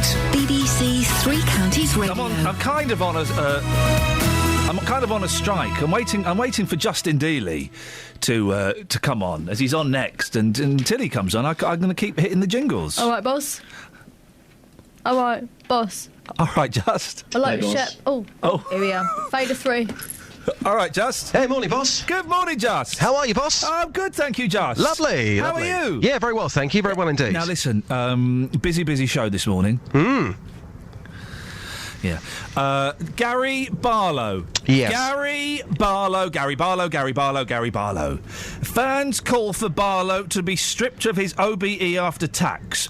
Gary Barlow, two others from Take That, have invested in a tax avoidance scheme, completely legal, but it's been deemed immoral, unethical, and they've got to pay the money back. What I don't like, what papers and even news channels do now, is they get people's quotes from Twitter. Yeah, absolutely.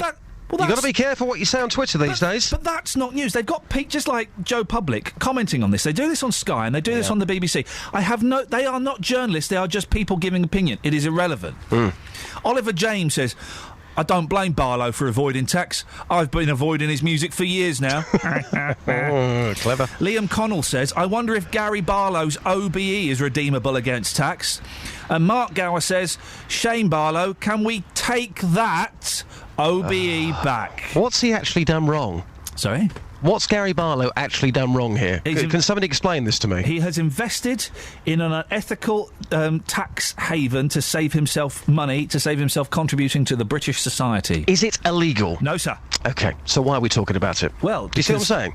Well, yes. Have I got this one wrong here? David Cameron's just saying that Gary Barlow shouldn't have to give back his OBE. Sorry? He shouldn't. David Cameron, that Gary Barlow's mate, who would have been instrumental in Gary Barlow getting the OBE. That's because his wife's probably got Take That's Greatest Hits from, 2 Christmases ago, and she likes it. I've got Sam Cam. Just treat her with a little bit more respect, Just. Yeah. I've got a soft spot for Sam Cam. Okay. The thing is, right, what Gary Barlow has done is not illegal. Yep. It is unethical. And I just think if you are an order of the British Empire, for that is what OBE stands for, I think, then you've just got to be whiter than white, and you should not be avoiding paying millions of pounds in contributing to the British society. That's why fine. Put in a claim for a haircut, put in a claim for a piano book, put in those claims, but investing millions of pounds so that you don't have to contribute millions of pounds to British society, to the NHS, to schools, to roads, I think is perhaps wrong. But surely, in life, you've got to look after number one. I'm sorry, I've got to be honest about this morning. I don't think there's going to be anybody listening to this right now. I'm not saying this for effect here, and this is how I genuinely feel. I'm sure that every single person listening right now, if they were earning millions of pounds and they could avoid paying millions of pounds in tax, surely, if they could do it legally, they would do so, wouldn't they? He shouldn't have accepted the OBE then. OK. No, he shouldn't have... Listen, I've got an accountant, and thanks to the unique way the BBC is run, they've forced me to set up my own business. But I've got an accountant, and I put in claims for, haircuts if I'm doing the telly, and I can get a few quid off that. I put in claims for petrol, I get a few quid off that. I do those kind of things, and I pay my accountant to save me as much money as possible. But he deliberately doesn't advise me to invest money in these kind of schemes because he knows they are immoral and unethical, and I wouldn't particularly want to do it. And particularly working for the BBC, maybe if I worked for a commercial thing it would be slightly different, but working for the BBC, having an OBE, you are under tip-top scrutiny and you've got to be on your best behaviour. But surely Gary Barlow has got that OBE because he's a very, very talented man. He's given a lot of pleasure to a lot of people. I'm sure he's done lots of charity work, as well. What's that got to do with him paying taxes? It's got nothing to do with how much money he earns. It's about him. He is an ambassador for this country, Justin. He is friends with the government. He is friends with royalty. He is an ambassador, and he is an inspiration to young people. And if young people see cuddly Gary Barlow avoiding paying tax, legally or otherwise, then they will want to emulate that. I think he should be stripped of the OBE if he has committed something absolutely horrendous, and that is a crime. He has done absolutely nothing wrong. What he has done is not illegal. 08459 455 555. You've been asking people about this, Just. What have they said? Yeah, a lot of people talking about this, as you mentioned on Twitter. I've been in Luton this morning asking people, have they gone off Gary? And this is what they said? Yes. Have you gone off Gary Barlow because of the tax avoidance? What do you think about this? He's gone up in my estimations. Well, he's just pretty much like everybody else, isn't he? Getting slaughtered by the taxman all the time. He's got plenty of money. Stash it away. So would you do the same then? I certainly would, yeah. Have you done the same? I can't say. But a lot of people get very angry about this. Well, why do you think people get angry? Is it jealousy? Just look at the top 100 FTSE companies and look at how many of them are avoiding tax. And this is just one man in it. And he's technically doing nothing illegal, is he? Not really, no. Yeah. There's plenty of schemes out there to do it. So those people that are shouting at the radio saying this is absolutely disgusting, I've gone off there, I won't be buying his records anymore, what do you think about those people? Oh, let them get on with it. If they're upset by it, let them get on with it. He's just been a clever man, that's all. He's just doing what everybody else does. The government, royalty, the whole lot. Everybody's at it, mate. That's it. I didn't particularly like him anyway, but yeah, it definitely has. He should give back his OBE. Why do you feel so strongly about this? Because we all pay tax. So why shouldn't he? I mean, if you were, though, in fantasy world, but let's just say that you were a multi-millionaire, would you not try and play to the rules legally to avoid you paying the full rate in tax? Ugh. You probably would do, wouldn't you? Yeah, now that you've put it like that, I suppose. So is it a jealousy thing, then? Based on what you just said, is it jealousy? Yeah, of course it is. I think it's atrocious. I think people in the public, like he is, should have a bit more common sense and just do the right thing with his money. Would you not do the same, though? If you were in his shoes and you knew that you could do something legally and pay less, would you not do it? No, because I'm not motivated by money. Root of all evil. Well, she's wrong. It's the love of money is the root of all evil, is the thing. The group of which Barlow was the biggest investor are now likely to face repaying £20 million. So it's not they've tried to save, a tenner. Yeah. It's not even £100,000. It's not even £1 million. It's £20 million. It's believed we're able to avoid... Get this, man, come on. It's believed we're able to avoid tax on about £63 million from world tours and CD sales. £63 million. Yep. You're trying to avoid paying tax on that. It's a lot of money, but I think, this morning, I think a lot of people are going to be like the first man there, who I think had done something similar himself without actually saying that. And, of course, if he had done that, that would be perfectly legal of him. But I think a lot of people will say, fair play to you, Gary, because in this country, we are ripped off. For example, if you go and buy a packet of cigarettes, if you go and fill up your car, when I get my wage packet every single month, Ian, so much money comes out of my wage packet. Yeah. Some people say, do you know what? Yeah. I'm not prepared to do this anymore, and I'm going to do it legally and save myself some money. Justin, the amount you spend on growlers, actually, no, that may come close to 20 million. The amount you spend on petrol is a drop in the ocean compared to one of the richest people in this country, one of the most lauded pop stars in this country, copping out of paying a fortune. Yes, he has, but again, he's done so legally. If there's such a major problem with this, surely the rules and regulations have got to change to avoid people doing that. You can't blame somebody for doing something legally to save themselves money. 08459 455 555. Now, at the weekend, Justin, it was the battle of the music shows on BBC Three Counties Radio. Yeah. Yours was on between 9 and 12. How do you feel yours went? I think I had a very powerful programme on Saturday morning, actually incredibly powerful. OK. Mine was on between 5 and 6, and if I'm completely honest, I forgot about it until 10 to 6 when I was in Ealing, West London, and I thought, I'm on the radio. Yeah. And I turned it on in Ealing. I could pick it up perfectly. And I thought it was very, very powerful, emotional, I'm going to say it, spiritual radio. I thought it was excellent, actually. I heard about, 15 minutes of the programme on the way to the gym. I thought, Iain Lee's back on the radio again. But one bit of feedback for you, the links were slightly too long for a music programme, probably 30 seconds tops, not 3 minutes. Just saying, boss. I think, if you want to do it the easy way, then you can. If you can make those longer links work and add a bit of personality, then go for it. But it's not for everybody. Peter is in Wolverton. Not everyone's got that skill. Peter, you listened to both shows, is that right? Good morning, Iain. Peace be with you, brother. And Justin, of course. Yes, I listened to both programmes with a critical ear, of course. Of course. And Justin started off great with Creedence Clearwater Revival. Yeah. And so did you, Iain. The Who, I'm a Boy. Yeah, great starts. Fantastic rocks.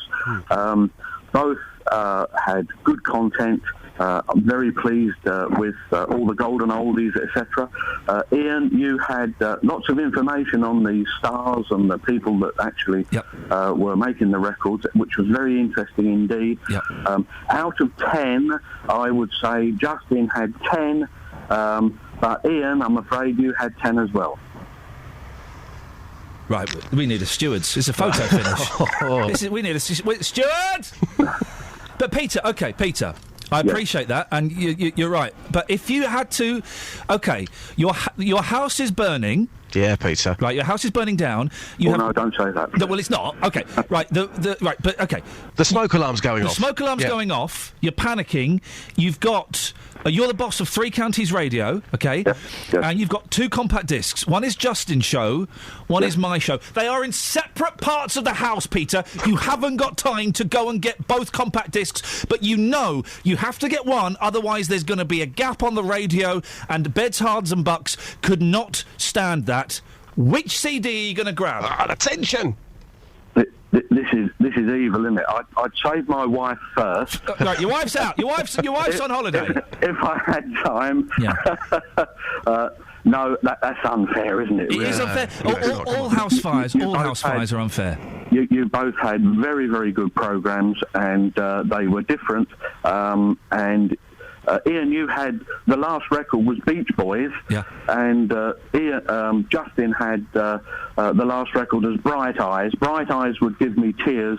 The Beach Boys would give me a smile. So mine was better. I'd go for Iain. Yo, Peter, we got there in the end. He's going to get a slap. Going to send the boys round.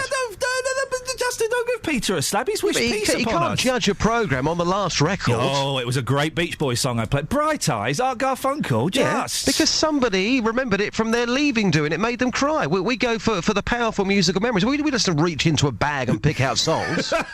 Justin, you're a good sport. I'll speak to you later on. 08459 455. Oh, 555. Work experience has just walked in. Let's get the travel.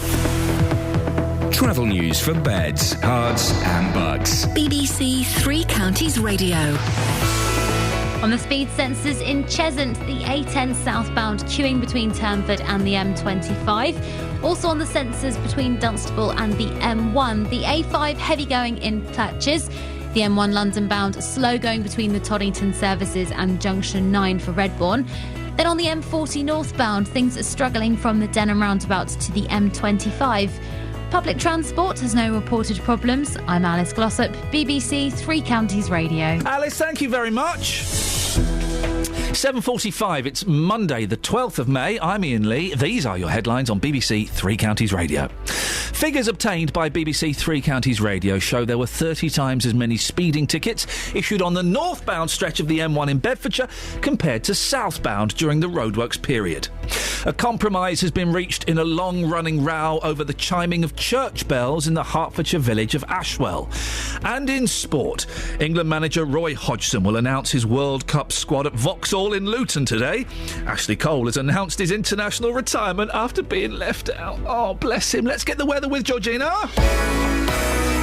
Beds, Herts and Bucks weather. BBC Three Counties Radio. Good morning. A little unsettled for the next couple of days. So for today, if you manage to dodge the showers, it could be fairly pleasant, as there should be some decent sunny intervals. But where those showers do fall, they're going to be fairly heavy at times.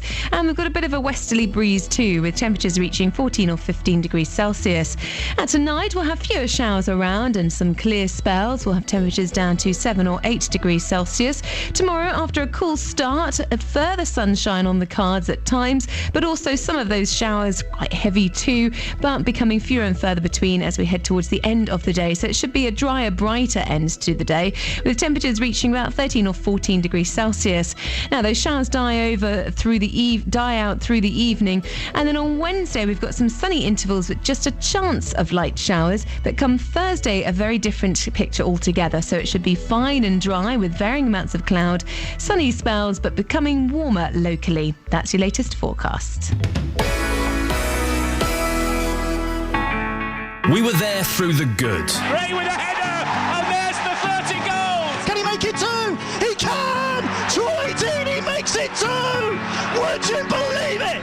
Watford are 2-up at the Etihad Stadium. We were there through the bad. Stevenage have been relegated from League One after losing 3-1 at home to Bristol City. And as quick as you like, Bristol City have gone from defence to attack, and the ball's in the back of the net. And of course, we were there when this happened. Wycombe Wanderers have won 3-0. Bristol Rovers have been beaten, and those Wycombe fans are going mad. And we'll be back in August for another season of unrivaled coverage of your local team. Three Counties Sport. From BBC Three Counties Radio. Just having a little bit of banter with political reporter Paul Scoynes. How's your cat doing? It's a bit sick. It's a bit sick this morning. Yeah, we heard. Turned out it was a fur ball. We heard. I emailed you. That's how you heard. Yeah, we announced. I'm saying the listener heard because I told them. When did you tell that? Shortly. You didn't say that between 7:15 and 7:15. Yes, I did. No, you didn't. Yes, I did. Boyle, when did I say that Paul Scoynes' cat had been sick? You did. We discussed ways of stain removal. In that case, it must have been between 7:15 and 6:55. What were you doing then? I was walking to my car. Just had to park a long way away from home today. That's unfortunate. It's annoying. Speaking of annoying, this is a story that's been rumbling on for a long time. A decision on whether to go ahead with an energy from waste plant in Hatfield has been postponed by the government. A little bit of trouble reading this font. A decision on the new Barnfield facility was due to be made in the next week, but more evidence has been asked for by the Secretary of State. Or BBC Three Counties political reporter Paul Scoynes has been looking into this. First of all, Paul, remind us of this proposal, because it's been going on for years, hasn't it? Indeed. It's first proposed around 6 years ago. It is, if you believe the people who are behind it, it's a recycling and energy recovery plant. If you believe the protesters, it's an incinerator. Now, Veolia, who is the company which won the bid, and Herts County Council say it will burn around 380,000 tonnes of waste every year. That would also help to, they say, increase the county recycling rate by 3%. It will generate 26 megawatts of electricity. That's enough to power 50,000 homes. And they say it would also, and perhaps this is the real reason behind it, would save £31 million a year, £779 million over the life of the contract. And let's not forget, Ian, the cost of actually dumping rubbish into landfill is going up all the time. Very expensive. So it was approved by the council in October 2012. There have been various appeals. Went to the Secretary of State to make a decision on it because it was in the Green Belt. There was a public inquiry last September, and then the report went back to Eric Pickles, and he was supposed to make a decision by week today. So why the delay? Well, there's been a few updates to the sort of policies and rules. The local plan actually identified that land where it is at the south of Hatfield for waste. Eric Pickles feels there needs to be, he's the Secretary of State, there needs to be some more evidence submitted as a result of this. And that means that campaigners for and against are going back to the table to submit further sort of details of why they think it should or shouldn't be built. However, the delay suggests that it could be a good thing for the protesters, that according to them anyway. Cathy Rowe from Hatfield Against Incineration says this has given them some hope. Delay for us is a good thing, really. And the fact that the Secretary of State has asked us about these issues, we're pleased, because he didn't need to ask us. And, of course, more time without the incinerator is good for us. So still very, very hopeful. And, in fact, the delay, we're hopeful that delay means it's less likely to happen. There has been a lot of opposition to this facility, hasn't there? Absolutely. I mean, not least the local council, which is well in Hatfield District Council and a borough council, and the town's MP as well, who's the Conservative chairman, Grant Shapps. He actually wrote to Eric Pickles himself to urge him to have another look. Locals, they say that the recycling rates are rising. There's just not a need for this facility. They say that they were also trying to raise a lot of money to fund a judicial review. In the end, actually, advice suggested it wouldn't work. Local resident Sally Garrison says she hates the idea of this particular facility, but thinks it will happen because no one listens to the ordinary person. I've lived in Hatfield all my life. I was born here, and I've seen Hatfield be treated as the lower class area. It always has been. It's just that's how it is. And they put this chimney, they're going to put this chimney in Hatfield. Apart from all the fumes coming out and the particulates, and it's all going to fall on all the people in the area. You put your washing on the line, it's going to be stinking. It's stinker, this rubbish. My husband is a lorry driver, and as he goes towards towns with his chimneys, he said you can smell them. They're just disgusting. And that's going to be Hatfield. People have protested about it. People have said they don't want it, but they will do it. They'll put it there. I know they will. And there's no way the ordinary people can stop it. This isn't the only incinerator-type facility in our patch, is it? No, it's one of three large incinerators planned in Beds, Herts and Bucks at the moment. One is in Calvert in Buckinghamshire. Work began on that 300,000-tonne facility in September last year. Very controversial. Indeed, Johnny Ball, the TV scientist, spoke in favour of that facility. He was, for those who don't know Johnny Ball, he was like that spaceman before the spaceman, the guy from D-Ream. Is that how people would most recognise Johnny Ball? No, but you know, who was the guy from D-Ream who's now everyone, the teeth? Cox. Brian Cox. My mum loves Dr. Brian Cox. Right. Professor, I believe. But excuse me. But Johnny Ball, and he was in D-Ream.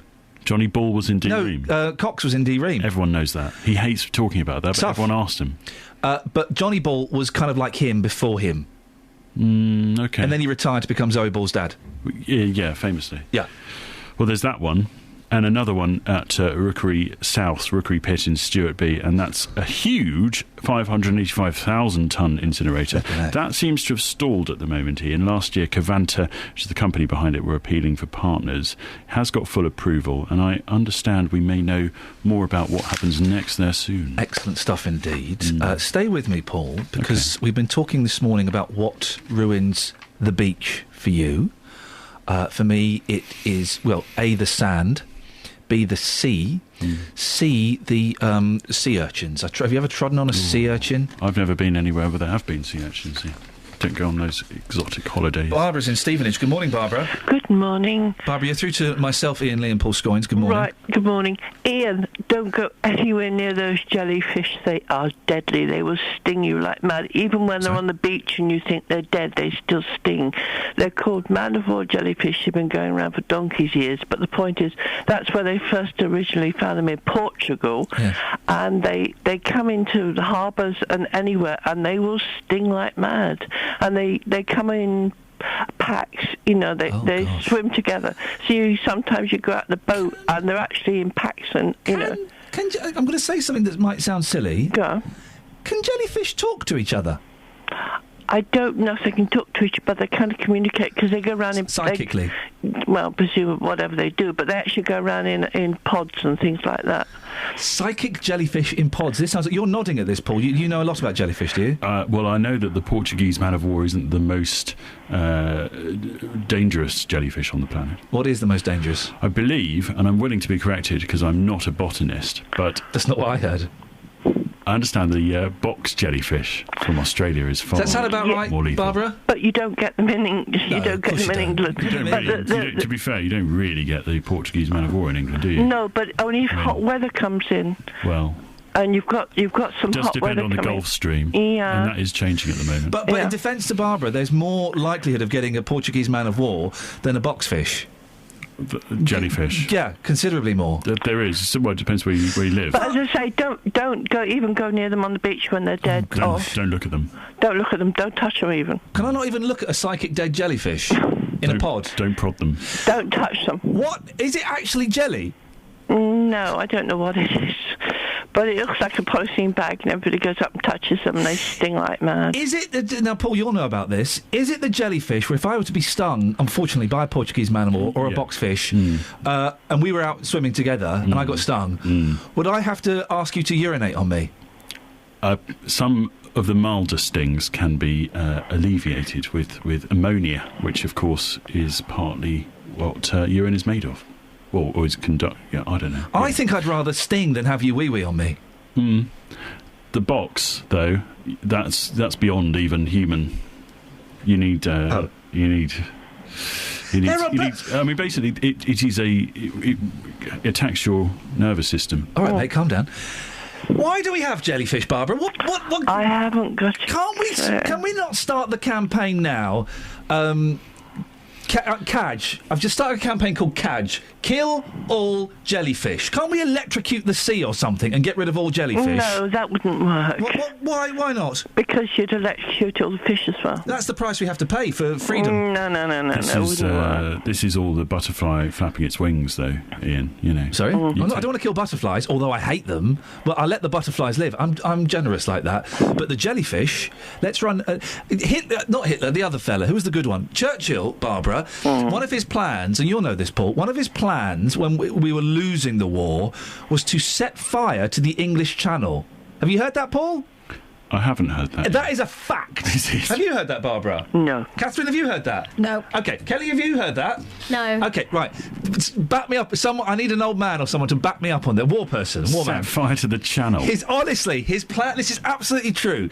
His plan was to kind of flood the channel with barrels of oil and then set fire to them. Was that in the same part of his notebook along with exploding cigars? Right. Didn't he find most of the war drunk? And I mean that with the greatest respect, but seriously, though, he was pretty off his face on gin most of the time. So, Barbara, you're going to be the head of CAJ, kill all jellyfish. You're our figurehead. OK. Thank you, Barbara. I appreciate that. Paul's going to do some research for me, and very specific research. Right. OK, listen to this, because you totally muffed it up last time, and that fella phoned up to have a go at me. So listen. Can you find out about Churchill's plan to set fire to the English Channel for me and then come back and apologise? Well, hang on. Apologise for what? Thank you very much. Travel news for beds, cards and bugs. BBC Three Counties Radio. We've had a call from Dennis on the M1 London bound between junction 11 for Dunstable Road and 10 for the Luton Airport Spur Road. One lane is closed after a car's broken down. Looking extremely heavy on the approach on the sensors, adding to the delays that were already there. The M25 anti-clockwise, queuing between junction 21A for St Albans and 16 for the M40. Also between the M1 junction 9 and Redbourne Town Centre, Dunstable Road looking extremely heavy as you head towards the centre of town. Public transport has no reported problems. I'm Alice Glossop, BBC Three Counties Radio.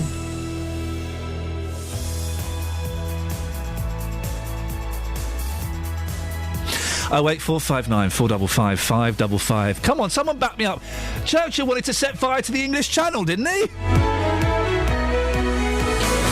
Local and vocal across beds, hearts and bucks. This is BBC Three Counties Radio.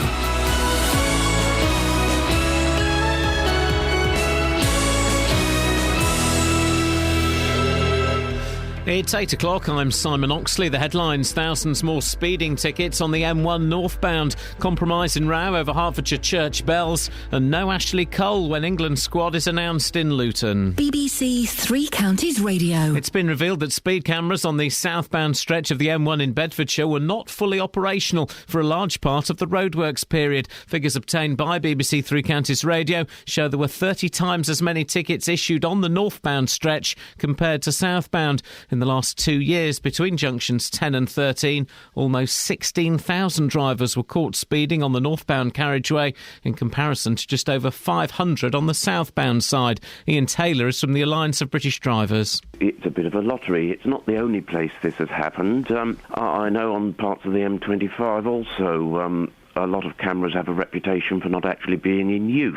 When that many people get penalties, I think the question seriously has to be asked, are the limits set right? A compromise has been reached in the long-running row over the chiming of church bells in the Hertfordshire village of Ashwell. The bells will be silenced between 11pm and 7am for a trial period, whilst a mechanism which allows quieter chimes at night is tested. Clock specialist Martin Bouchers will be involved in trying to quieten them. As a bell ringer myself, I'm very fond of bells, but in these modern times it's becoming more commonplace now for people to want bells silencing during the night. And so, as sad as that is, it is a good compromise. Campaigners say the government postponing a decision on the controversial new Barnfield incinerator in Hatfield will work in their favour. All sides have been asked to make more submissions, with the decision delayed until after the general election. Campaigner Cathy Rowe remains confident. This particular site, we have a very strong case on planning issues, you see, particularly because of the effect on the landscape and on the heritage assets, including Hatfield House. In other cases, not necessarily incinerators, but in other cases, that is obviously considered extremely important. There's been a big increase in the number of British veterans of the Afghan conflict seeking help from a mental health charity. Combat Stress says 358 sought its help last year, a rise of 57% on the previous year. Gary Barlow is facing calls to hand back his OBE after a court ruled that he'd invested in a scheme that was predominantly designed for tax avoidance. The Labour MP Margaret Hodge, who chairs the Public Accounts Committee, said the Take That singer might now like to show a bit of contrition by giving back his OBE. Mixed views from these people in Luton. I think it's atrocious. I think people in the public, like he is, should have a bit more common sense. It's gone up in my estimations. Just pretty much like everybody else, isn't it? Getting slaughtered by the taxmen all the time. He should give back his OBE. Why do you feel so strongly about this? Because we all pay tax.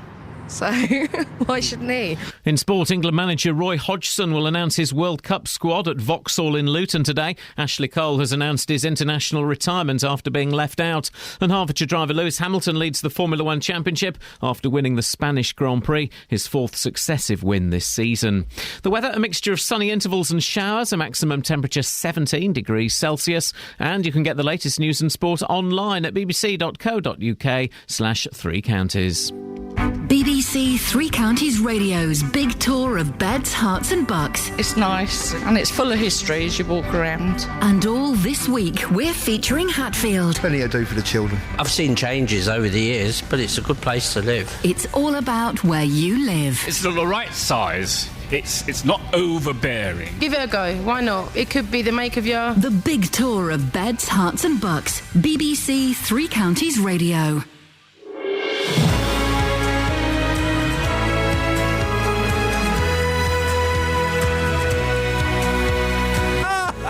Oh, dearie me. Oh, dearie me. If you could see what I could see when I'm cleaning windows, eh? Morning. 4 minutes past 8, it's Iain Lee, it's BBC Three Counties Radio. Wonky speed cameras, silent church bells and giant dead birds. All of that and, well, have you gone off Gary? Have you gone off Gary Barlow? 08459 455 555. Across beds, hearts and bucks. This is BBC Three Counties Radio. Got some texts to we're talking about the Ashwell bells. The bells are going to be made quieter to hopefully appease the complainers. Anonymous has texted in, please don't just listen to one side of the Ashwell bells debate. There are over a dozen complainants, only a few of whom are new to the village. The others are remaining anonymous due to the tactics of intimidation and threat being used by the Save the Bells campaign. They are too scared to speak out. Well, that's the problem. If we don't... I would love to speak to somebody who is against the bells. If that's you, 08459 455 555. But if they won't speak out, there's not a lot we can do, is there, really? Shirley says there's a simple answer. If you don't like church bells, don't move near a church.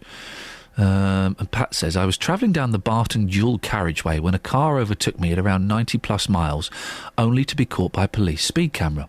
Oh, what joy that set me up for the day. Can Beds Police go to Airport Way on a regular basis to catch 90% of the drivers that do 70-plus in a 30 restricted area, and then daily put where and how many were caught... Oh, and then daily put where and how many were caught by their cameras on their website.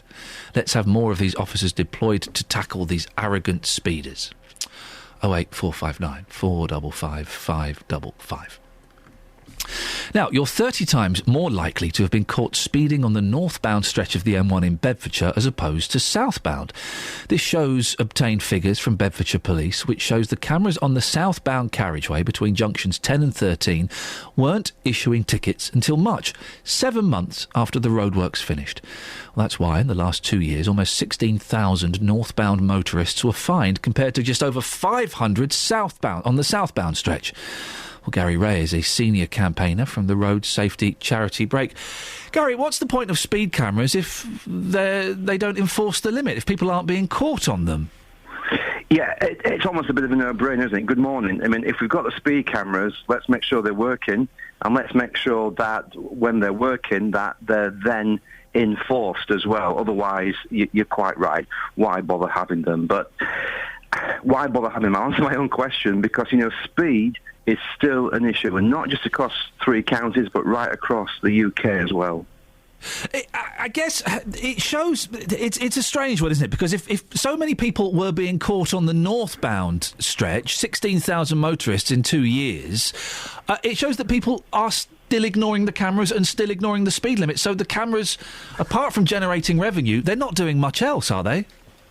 Well, I'm not quite sure about that, to be honest. I think, we've got evidence that actually where cameras are in place, where they're working properly, that they're therefore catching speeding motorists, that they do actually serve as a deterrent.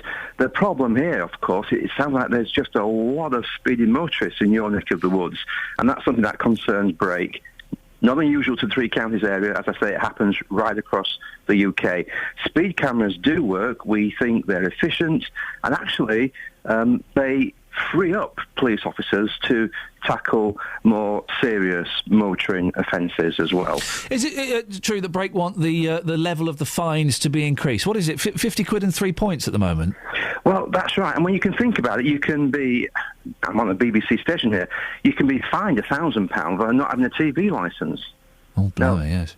That seems a nonsense, So you make a good point. It's the 3 points, though, isn't it? More than the money. I mean, I've got 3 points on my licence, and it was the points that was the real kind of kick in the teeth. Yes, of course. But we think a mixture of, I have to break this news to you, even more points on your licence and a more significant fine hitting the pocket of those who speed and are breaking the motorway, or rather, not just the motorway, but the road laws. They really need to feel it in the pocket as well as on the licence. We spoke to Iain Taylor earlier on from the Alliance of British Drivers, and he was suggesting that his organisation would like the speed limit on the motorway increased. And I've been doing a lot of driving on motorways recently, and I have seen people doing 90, 100 miles an hour. And I've been, I come into work at 4:30 in the morning when the motorways are empty. And it feels very frustrating having to drive at 70 miles an hour. When I'm not, if I were to go faster, I wouldn't be posing a threat to anybody.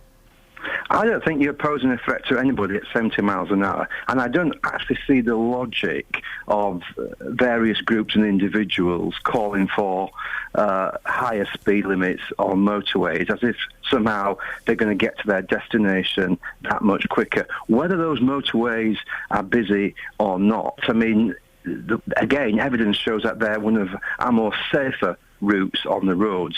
But where crashes happen, then clearly they're catastrophic. We think 70 is right. But are those crashes necessarily down to speed and speeding? Yes. All of the time?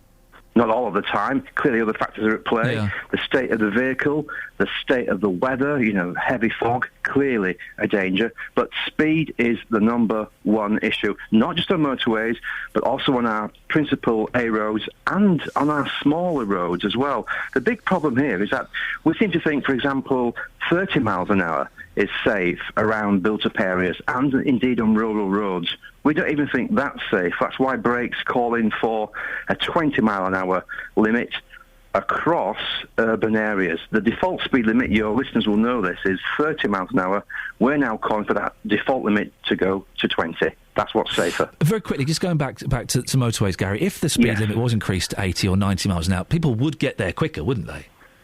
Well, that's debatable. I want people to arrive at their destinations in one piece. Yeah. I don't want any more carnage on the roads. That's what Brake is campaigning about. 70 is the absolute top limit. We think that's appropriate. We think it's safe. We think it's satisfactory. Anything above that, no. And you think anything above that could lead to more accidents? Yes. Gary, I appreciate your time this morning. Thank you very much. Gary Ray, senior campaigner from the road safety charity Brake. What do you think about that? Let's keep it to motorways specifically, and we can talk about the speed limit, 70 miles per hour. It does seem odd to me. I drive on the motorway 4:30 in the morning. Actually, there can be a few lorries and bits and pieces, but the road is pretty empty. 70 miles an hour, it feels, kind of a little bit slow, and I would get here a bit quicker. And I've been driving up various motorways to get to Manchester and Birmingham recently, and you do see people bombing down the side. In fact, a significant number of people do more than 70 miles an hour. Would you like to see the speed limit increased? 08459 455 555. Across beds, hearts and bucks. This is Iain Lee. BBC Three Counties Radio.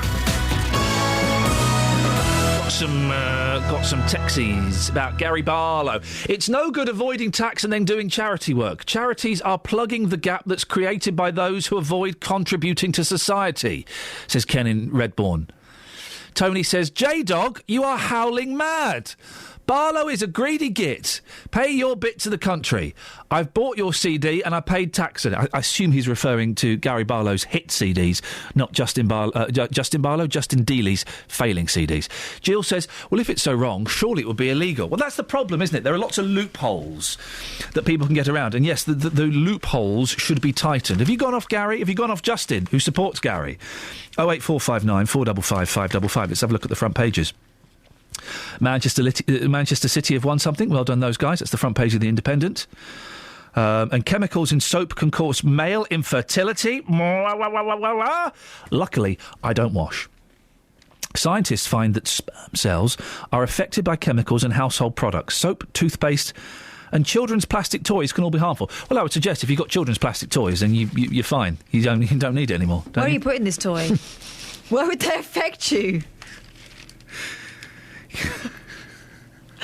I get the soap thing. How is the toy going to interfere with your whatnots? This is a really serious story. How can you reduce it to that level? I'm not. I'm just questioning. Chemicals in common household products such as toothpaste, soap and plastic toys have a direct impact on human sperm, which could help explain rising levels of male infertility, scientists have found. I want a name of a toy. I want it to say, this specific Monopoly will stop you having children. This has been found out by... This is the greatest name I've ever seen. I've never seen so many K's in a name. Professor Niels Skakkebeek. Skakkebeek of Copenhagen University in Denmark. The front page of The Guardian. Mental illness surges among war veterans. And there's a picture of Manchester City. They've won something. There's not a picture of Iran, who claims that they have won something. Why have you got so many copies of The Eye? The Daily Telegraph, Manchester City have won something. Cap won't prevent shocking care costs. Pensioners' bills will reach £140,000 before new rules take effect. BBC disgraceful over race... Oh, this is on Jonathan's show later on. BBC disgraceful over race row, says Boris. Boris Johnson has accused the BBC of treating a local radio presenter who was forced to resign for unwittingly playing a song containing a racist word in an utterly disgraceful manner. This is David Lowe from Devon, who played The Sun Has Got His Hat On. The original version has the M-word in. No, I didn't know either. I did. I didn't I thought everyone knew that. No, not everyone knew that. And you got the boot. Does that mean we get the boot when we play Oliver's Army? Good question. Thank you very much indeed. I'd like to ask good questions. If you want to hear more about that, then listen to JVS a little bit later on.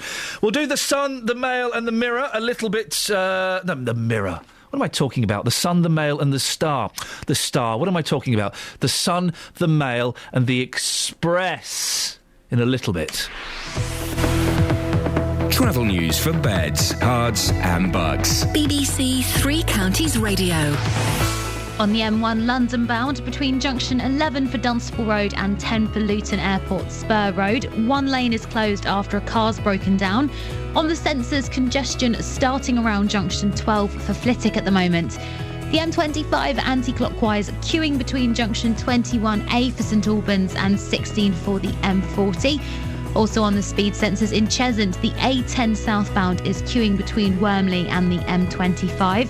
At the Black Cat roundabout, the A1 southbound also queuing at the moment, with those delays starting at St Neots. Public transport has no reported problems. I'm Alice Glossop, BBC Three Counties Radio. Thank you, Alice. It's 8:16. It's Monday the 12th of May. I'm Iain Lee. These are your headlines on BBC Three Counties Radio. Figures obtained by BBC Three Counties show there were 30 times as many speeding tickets issued on the northbound stretch of the M1 in Bedfordshire compared to southbound during the roadworks period. David Cameron is rejecting calls for the Take That star Gary Barlow to hand back his OBE, despite claims the singer was avoiding tax. And in sport, England manager Roy Hodgson will announce his World Cup squad at Vauxhall in Luton today. Ashley Cole has announced his international retirement after being left out. BBC Three Counties Radio.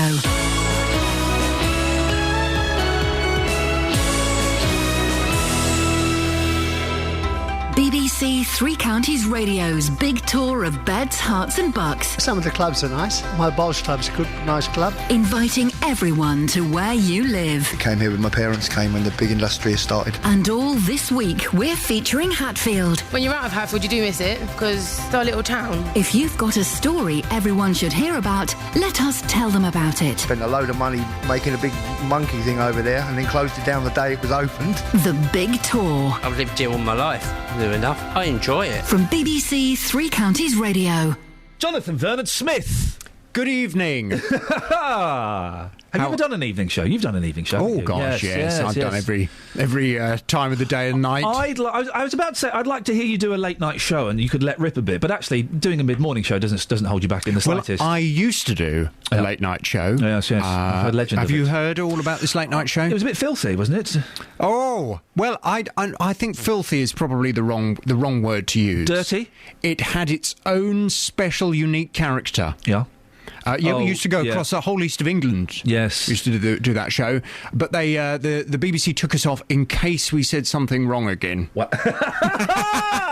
Again? Yeah. Again? Oh, gosh, we were taken off, yeah. Well, you talk about taking off. You've got this David Lowe. Is he coming on your show later on? 9 o'clock. I'm looking forward to that because I was reading that. I was talked about this on Sky yesterday. It's an incredible story, I think. And the BBC, I love the BBC, but they struggle to get things right sometimes. Sometimes. I think. And I think they've struggled here. What's happening? It all depends on the level of management you have to encounter. And the amount of money that you are making for the corporation. Exactly. Yeah. Coming up at 9 on the big phone in today, what do you think of the way the BBC has handled David Lowe? That's this chap's name. If you're not familiar with him, he's a veteran BBC local radio DJ called David Lowe, and he's lost his job after playing a song on his Golden Oldies show that contained the racist N-word. Yep. I had no idea that the original version of that song even contained that word. No, I was unaware of that.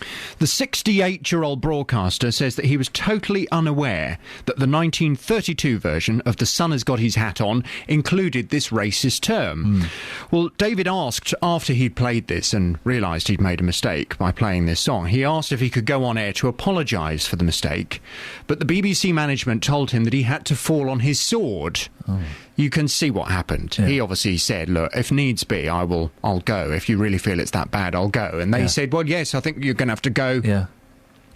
The corporation now accepts that they made a mistake and they've offered him his job back, but he says the situation has worsened his existing medical condition and he's too sick to return. Well, he'll be live on my show at 9 o'clock this morning. We'll find out exactly what happened in that meeting with management. We'll hear what they told him, what they said to him, and how he feels the whole situation has been handled.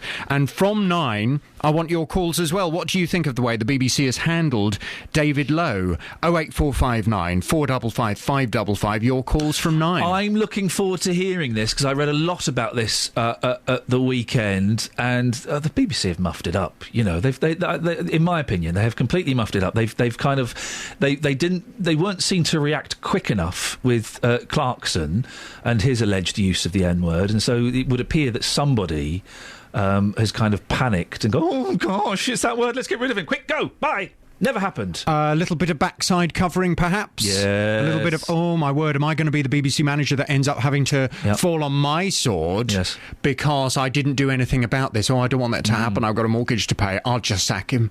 Or I'll say, would you mind going? Or would you mind agreeing to your offer to resign? You can see it all happening. I think they had one complaint. One complaint. Yeah. Very often these things come from one complaint. I talk from experience. Me too. From 9 this morning, what do you think of the way the BBC has handled David Lowe? Hear his interview and I'll hear your calls from 9 this morning. Call 08459 455 555. BBC Three Counties Radio. Oh, that'll be good. 08459 455 555 is the telephone number. We're taking your calls on. Let's do the full list, shall we? We had what ruins the beach for you? Weird weather. Doesn't Susanna Reid look hot today? That came from Kelly. Inappropriate pop star names. What else did we have? Can't think. Things that ruin the beach. Things that we've done that one. Mediums. Media. Have you ever spoken to Peter Sellers through a medium? And have you gone off Gary? And have you gone off Justin? That's pretty much it, isn't it?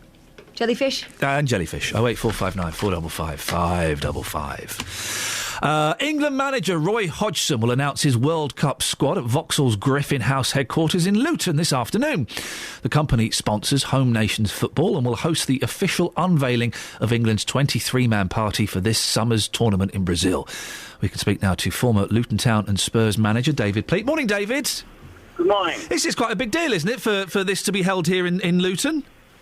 Yes, I think it's only right and proper. Vauxhall's been a very true and honest sponsor of soccer for some time now. You may recall the Lilleshall group of elitist footballers when they started the Soccer School of Excellence many years ago.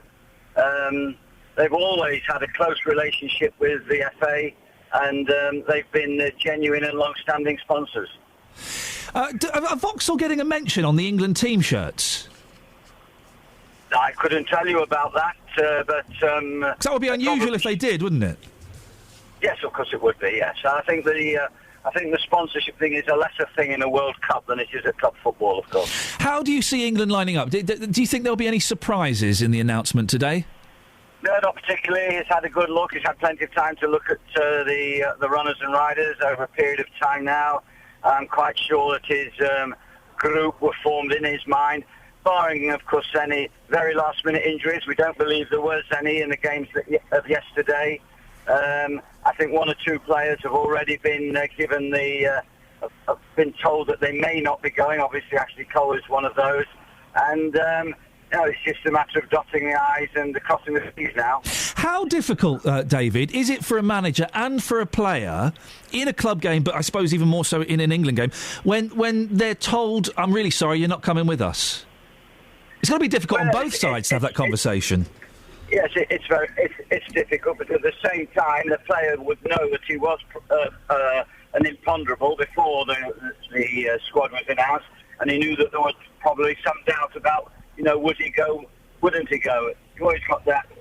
When every 4 years a tournament comes round, you've got the balance between inexperienced and experienced players. Some of your experienced players, of course, have just now tipped the shade over.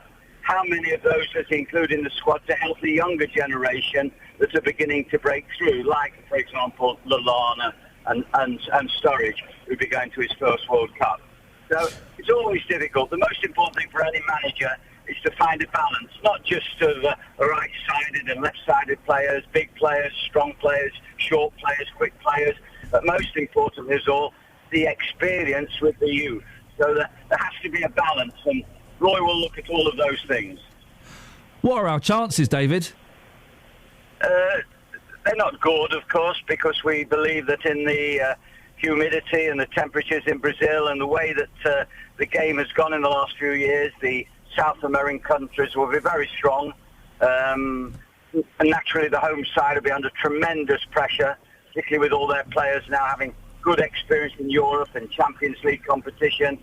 Brazil will be very strong. Argentina, who are my fancy, will be strong. I think it's going to be hard for the European countries. I think Germany may have the best chance of progressing furthest.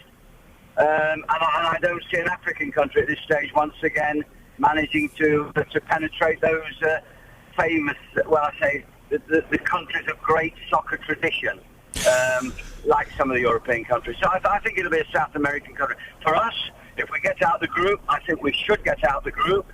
I think if we don't get out the group, that will be a disappointment. But I think after that, it's going to be difficult for us. David, I appreciate your time this morning. Thank you very much, former Luton Town and Spurs manager David Pleat. Across beds, hearts and bucks. This is Iain Lee. BBC Three Counties Radio. Ooh, yeah. The Daily Express. 75 degrees Fahrenheit. We don't use Fahrenheit. Fahrenheit's old money, isn't it? Sorry? I don't know. We're the C word now, aren't we? Centigrade. Celsius? I don't know. Is there a difference between Celsius and centigrade? Yeah. Which? I don't know. I don't understand temperatures. Which one is boiling at 100? And freezing at 0? Celsius. Centigrade. Fahrenheit? Don't know. They lost me when they stopped sticking the magnets on the weather. I can tell you the difference. Thanks, Kels. That's a surprise. Go on. The spelling. Oh, for goodness sakes, absolute idiot. 75 degrees F. Oh, that's what the Americans use. Summer is on its way. After the wind and rain, a mini heatwave to arrive this week. Large parts of the country will enjoy the first real blast of warm summer weather later this week. Temperatures are forecast to shoot up to highs of 75 F, 24 C. 24's quite good, isn't it? Am I keeping you up? I'm so tired. Why don't you have a little lie down on the floor? I did me and Kels did the last 33 minutes. Well, I can't trust you. We'll play the record game. Exactly. The south can expect long spells of wall-to-wall sunshine. In the north, it'll be miserable like it always is. Because of the people. Oh. And Helen Mirren says on the front page of the Express, French women outshine British in style stakes. I tell you what, when I went to France, what is big in France, apart from eyebrows?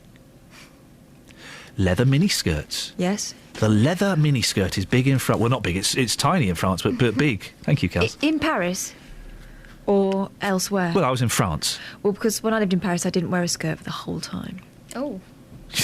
You dirty mare! So everyone could see your nicks? No, trousers. Oh, so I do apologise. Because I was riding the metro on a daily basis. And Yay! Good girl! You mean the underground system? Yes. You? Sorry. And I didn't want any unwelcome attention, which seemed to happen every time I wore a skirt. I was never alone. If you want a mortgage, don't eat steak.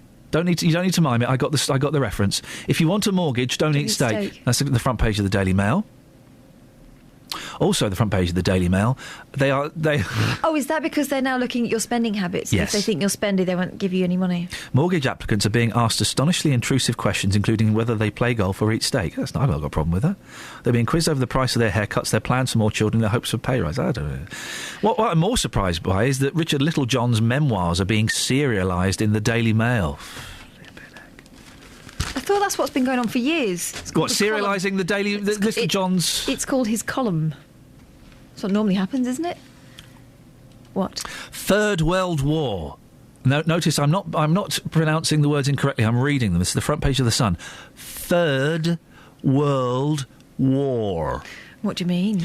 Loopy Russian leaders launched a furious attack on the West last night because a furry-faced drag queen won the Eurovision Song Contest. Oh, for heaven's sake. Ultra-nationalist Vladimir Zhirinovsky said, "It's the end of Europe. There is no limit to our outrage." Dark days ahead. Any comment on that? No, I'm just rolling my eyeballs. That doesn't come across now, does it? It doesn't come across so well, no. Travel news for beds, cards and bugs. BBC Three Counties Radio. On the A40 London bound at the Medway underpass, one lane is blocked because a van's broken down. There's congestion back to the Swakeleys roundabout and adding to the normal morning queues. The M1 London bound between junction 11 for Dunstable Road and 10 for the Luton Airport Spur Road. There was an earlier breakdown. Congestion still hanging around to junction 12 for Flitwick. Also, the M25 anti-clockwise queuing between junction 21A for St Albans and 16 for the M40. On public transport, London Midland and Virgin trains have delays of up to 20 minutes on services via Milton Keynes after a signalling problem. I'm Alice Glossop, BBC Three Counties Radio. Across beds, hearts and bugs. This is BBC Three Counties Radio.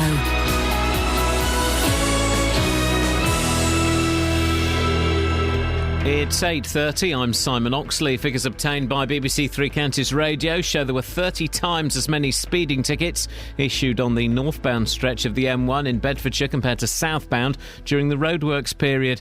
David Cameron's rejecting calls for the Take That star Gary Barlow to hand back his OBE, despite claims the singer was avoiding tax, and a compromise has been reached in the long-running row over the chiming of church bells in the Hertfordshire village of Ashwell. Three Counties Sports. BBC Three Counties Radio. England manager Roy Hodgson will announce his World Cup squad in Luton today, and there will be no Ashley Cole. The squad announcement will be made at around 2 o'clock at the Vauxhall headquarters in Luton. The company sponsor the England team. Here's Ian Dennis. Well, Roy Hodgson says leaving Ashley Cole out was one of the hardest decisions of his career, as he praised him for accepting the decision with huge grace.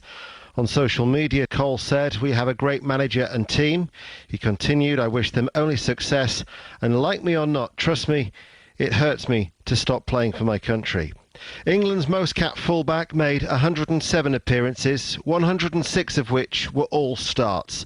Ashley Cole has played in 3 World Cup finals and has been a world-class player for his country, but it's Luke Shaw who represents the future, and he'll provide backup for Leighton Baines in Brazil this summer. Manchester City are Premier League champions after beating West Ham 2-0. Liverpool confirmed second place with a 2-1 win over 9-man Newcastle. Elsewhere, Tottenham beat Aston Villa 3-0 to claim the final Europa League place ahead of Manchester United, and Norwich's relegation was confirmed after a 2-0 home defeat to Arsenal.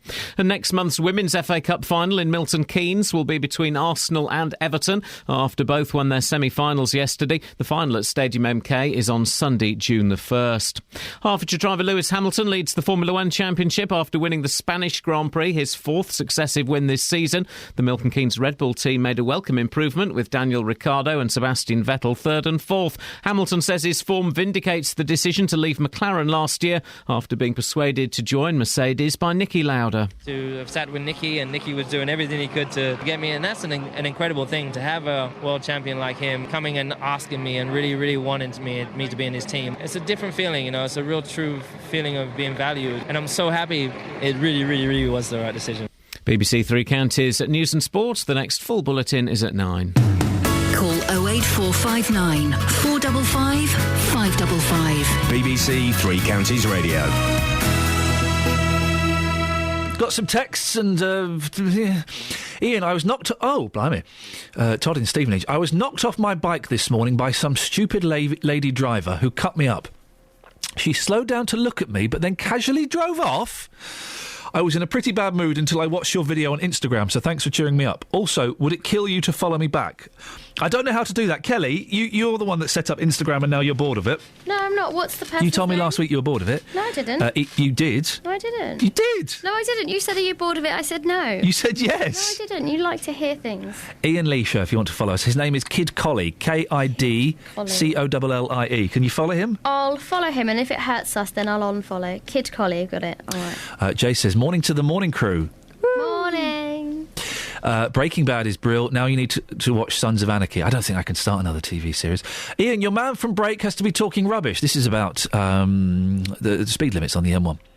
The real carnage on motorways always includes HGVs. Every time I go on the M1, I see a few HGVs driving too close to the vehicle in front. None are doing 70 miles per hour. Under the new laws, why don't the police book these drivers for tailgating? Is it because they just rely on the speed cameras to control the traffic, says Steve. Speed limits are a safety net for people's driving incompetence and a lack of vehicle maintenance. The half-wit who pulled out of a junction in front of my motorbike was only doing about 10 miles per hour, but was still able to orphan my children had I not been riding with due care and attention. We don't need speed limits, just a big spike in the middle of every car's steering wheel to make people pay attention when driving.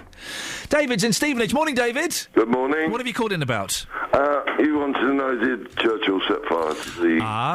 I was laughed at. David, when earlier on I suggested that one of the plans Churchill had up his sleeves when Britain wasn't doing very well in the war was to set fire to the English Channel. I don't always agree with you. What? But this one, I agree with you 100%. I had two maiden aunts, and they lived on the Isle of Sheppey, and they lived at a place called Warden End. Yes. And in the war, at one time, they weren't allowed to go near to the beach for obvious reasons, but when the wind was in the wrong direction, and I was about 9, I'm in my 80s now. Yes. They could definitely smell where the experiments had been done of literally burning flesh. Sorry? Flesh? Like roast beef. They were... What sort? Are they setting fire to cows? I don't know. I can only tell you, remember, I was about 9 when the war broke out. Right.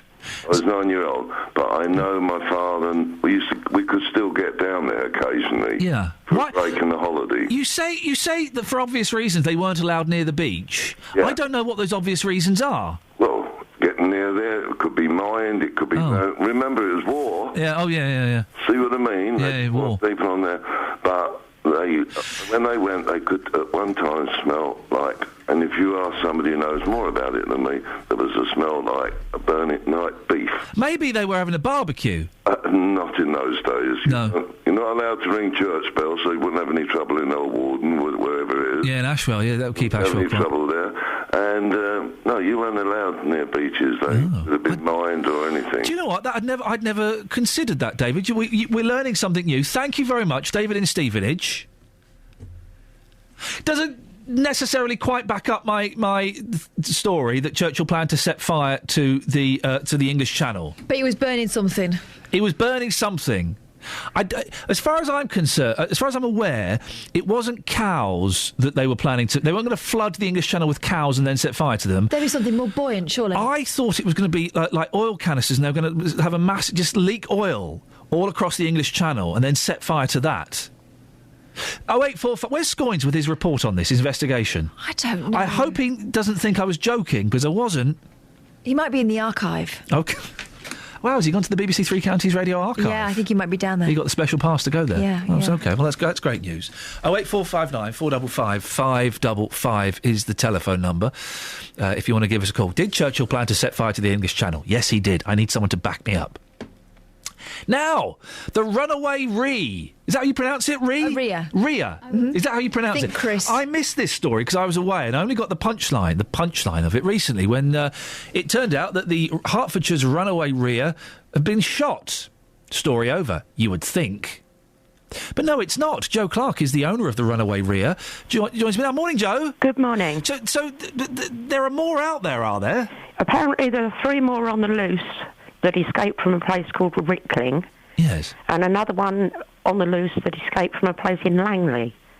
So there are 4 on the loose. Yeah. Yours was on the loose. Yeah. Why is it so hard to keep these Rheas under control? Well, it isn't. Oh, well, hang on. 5 have managed to escape. Well, they don't jump fences. Right. I can only imagine someone let it out. Is that what happened to yours? Someone let it out? I would think so. Yeah. What? So yours had been out for quite a while, hadn't it? Yeah, a few weeks now. A few weeks. And it was running all over a golf course? Yeah, the people at the golf course got quite attached to it. They liked it. Why did it get shot in the end?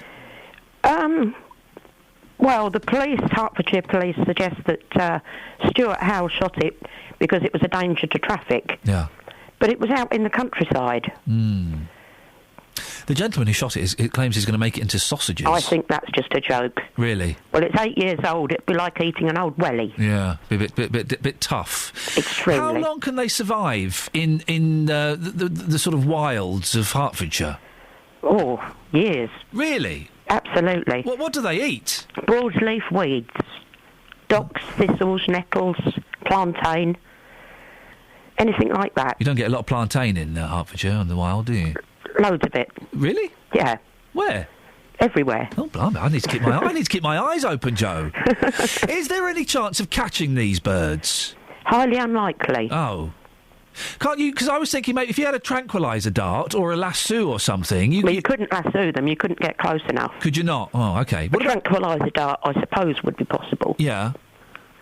But you didn't look into doing that with yours? No. No. Why did it end up near the golf course? I've no idea. It's just happened to be the direction that it headed. Yeah. Yeah. Is there any chance that these Rheas could... we hear about... Near where my mother-in-law lives, some parakeets got released in the 60s, and now there are thousands of them because they keep breeding. Could we end up with a large number of Rheas? We could. Really? They could keep breeding? Yes, absolutely. That would be... They're quite dangerous, aren't they, Rheas? Not in the slightest. Really? I thought they were quite fierce. They're incredibly gentle. Even if you corner one, it will panic and try and run away. It won't run towards you. Oh, blimey. OK. Are you going to continue to breed Rheas, knowing that... I've got 3 youngsters that were her babies. Yeah. And I believe I have 1 male and 2 females, so yes. So you're going to keep on breeding them? Well, they clear my paddocks of the weeds, so I don't need chemicals. Oh. So you're saying that Rheas are better than a lawnmower? No, because they don't eat grass, but they eat weeds. OK, they eat the weeds. So it's better than chemicals. Well, in some ways, I suppose it is. Much better. And do you get closely attached to them? When your Rhea got brutally shot, but did you shed a tear, or are you not that bothered? I didn't shed a tear, but it's a shame, because when she was here, you could hand feed her. And do they have names? No, because they're all predominantly grey. Right. So they're all very much alike, really.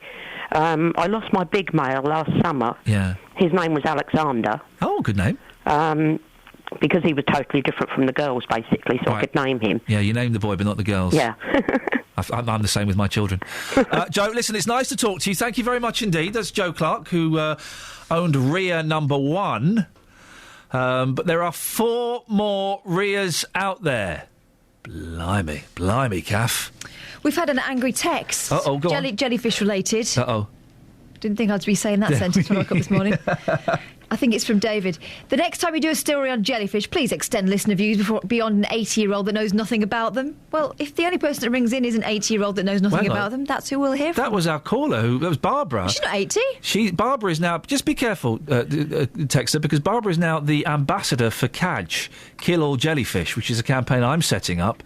Why does he want to come on? Phone him up, see if he wants to come on and talk about jellyfish. Hang on, all right, I'll give him a ring. Give him a call, see if he wants to come on. It's all well and good texting criticism, but come on and face the music. David's in Milton Keynes. Morning, David. Hello there. Hello, David. What have you got? just one thing. She could have called the rear Di, couldn't she? Di, Chris... Diarrhea. Yeah, yeah. Oh, I got it. Yeah, no, that's a good one, actually. She could have done. It seems a bit harsh not to name an animal just because it's grey. My grandparents were grey and they had names. Anyway, going back to the war thing you were talking about. Yes. My father, remember when he was alive, told me a story that they were stationed, or they're all brought in from East Anglia, having to pick up dead, burnt Germans off the coast there. They had to pick up dead, burnt Germans off the East Anglian coast? Yeah. Why? Well, where they set fire to where they possibly tried to land, the rumour has it they maybe had a pipeline thing going out into the sea, and they just turned on and lit it, sort of thing. If the Germans tried to land off East Anglia, sort of thing. Yeah. He was sworn to secrecy, not just to saying it. They took them away in trucks and buried them somewhere. That's what he told me. What a horrific job to have to do. But the point is, I think when they try to keep it secret, I think it might have been against the Geneva Convention to do anything like that. It's to burn Germans at sea. Well, to what they've done, it was like using the First World War, poisonous gas and stuff like that. Germans never used it because they frightened we'd use it, sort of thing. But it was against the Geneva Convention. I think that everything was kept quiet. But when you're desperate, you use whatever means possible to keep yourself free. By any means necessary. David, thank you very much for that. David's dad had to pick up burnt dead Germans off the East Anglian coast. Well, blimey, there's not many people that can say that. It's still not the conclusive proof that I need. I don't need it because I know it's true. My team, who doubt me for some reason, need it. Did Churchill, I'd have been terrible in the war, did Churchill plan to set fire to the English Channel? That gentleman, when's he coming on? He's not answering his phone. What? No, too busy researching jellyfish. Oh, flippin' heck. Travel news for beds, cards and bugs. BBC Three Counties Radio. On the A40 London bound at the Medway underpass, a van broke down earlier. Still congestion in place from the Swakeleys roundabout, though, adding to the normal morning queues. On the speed sensors between Houghton Regis and Dunstable, the A5 heavy going in both directions. Also in Hertford, between the A10 and the centre of town, the A414 is queuing.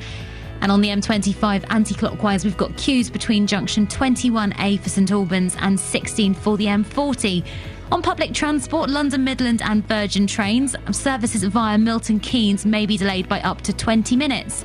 I'm Alice Glossop, BBC Three Counties Radio. Alice, thank you very much indeed. 8:45. It's Monday, the 12th of May. I'm Iain Lee. These are your headlines on BBC Three Counties Radio.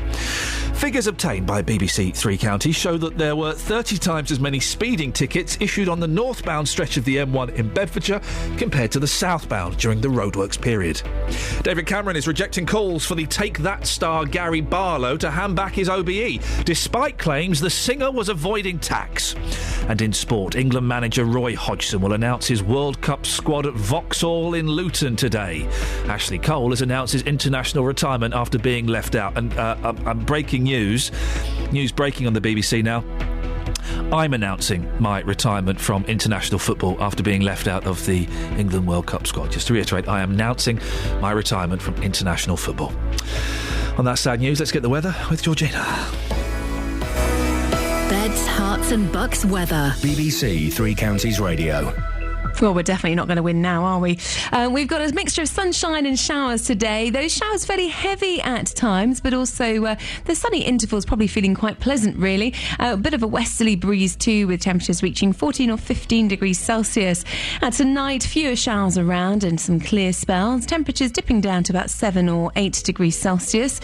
And after a cool start tomorrow, we've got some more of that sunshine, just in intervals, really, and some more of those showers too. Now, they're going to be heavy again, but petering out in the afternoon, so it's likely we'll have a drier, brighter end to the day, and the showers die out pretty much overnight. Temperatures tomorrow reaching 13 or 14 degrees Celsius. Now, Wednesday sees a little bit of a turn in the weather, so a sunny intervals and just a chance of light showers, but starting to feel a bit warmer. And then Thursday and Friday look fine and dry with varying amounts of cloud, lots of sunny spells, and certainly feeling a lot warmer, particularly locally in the sunshine. That's your latest forecast.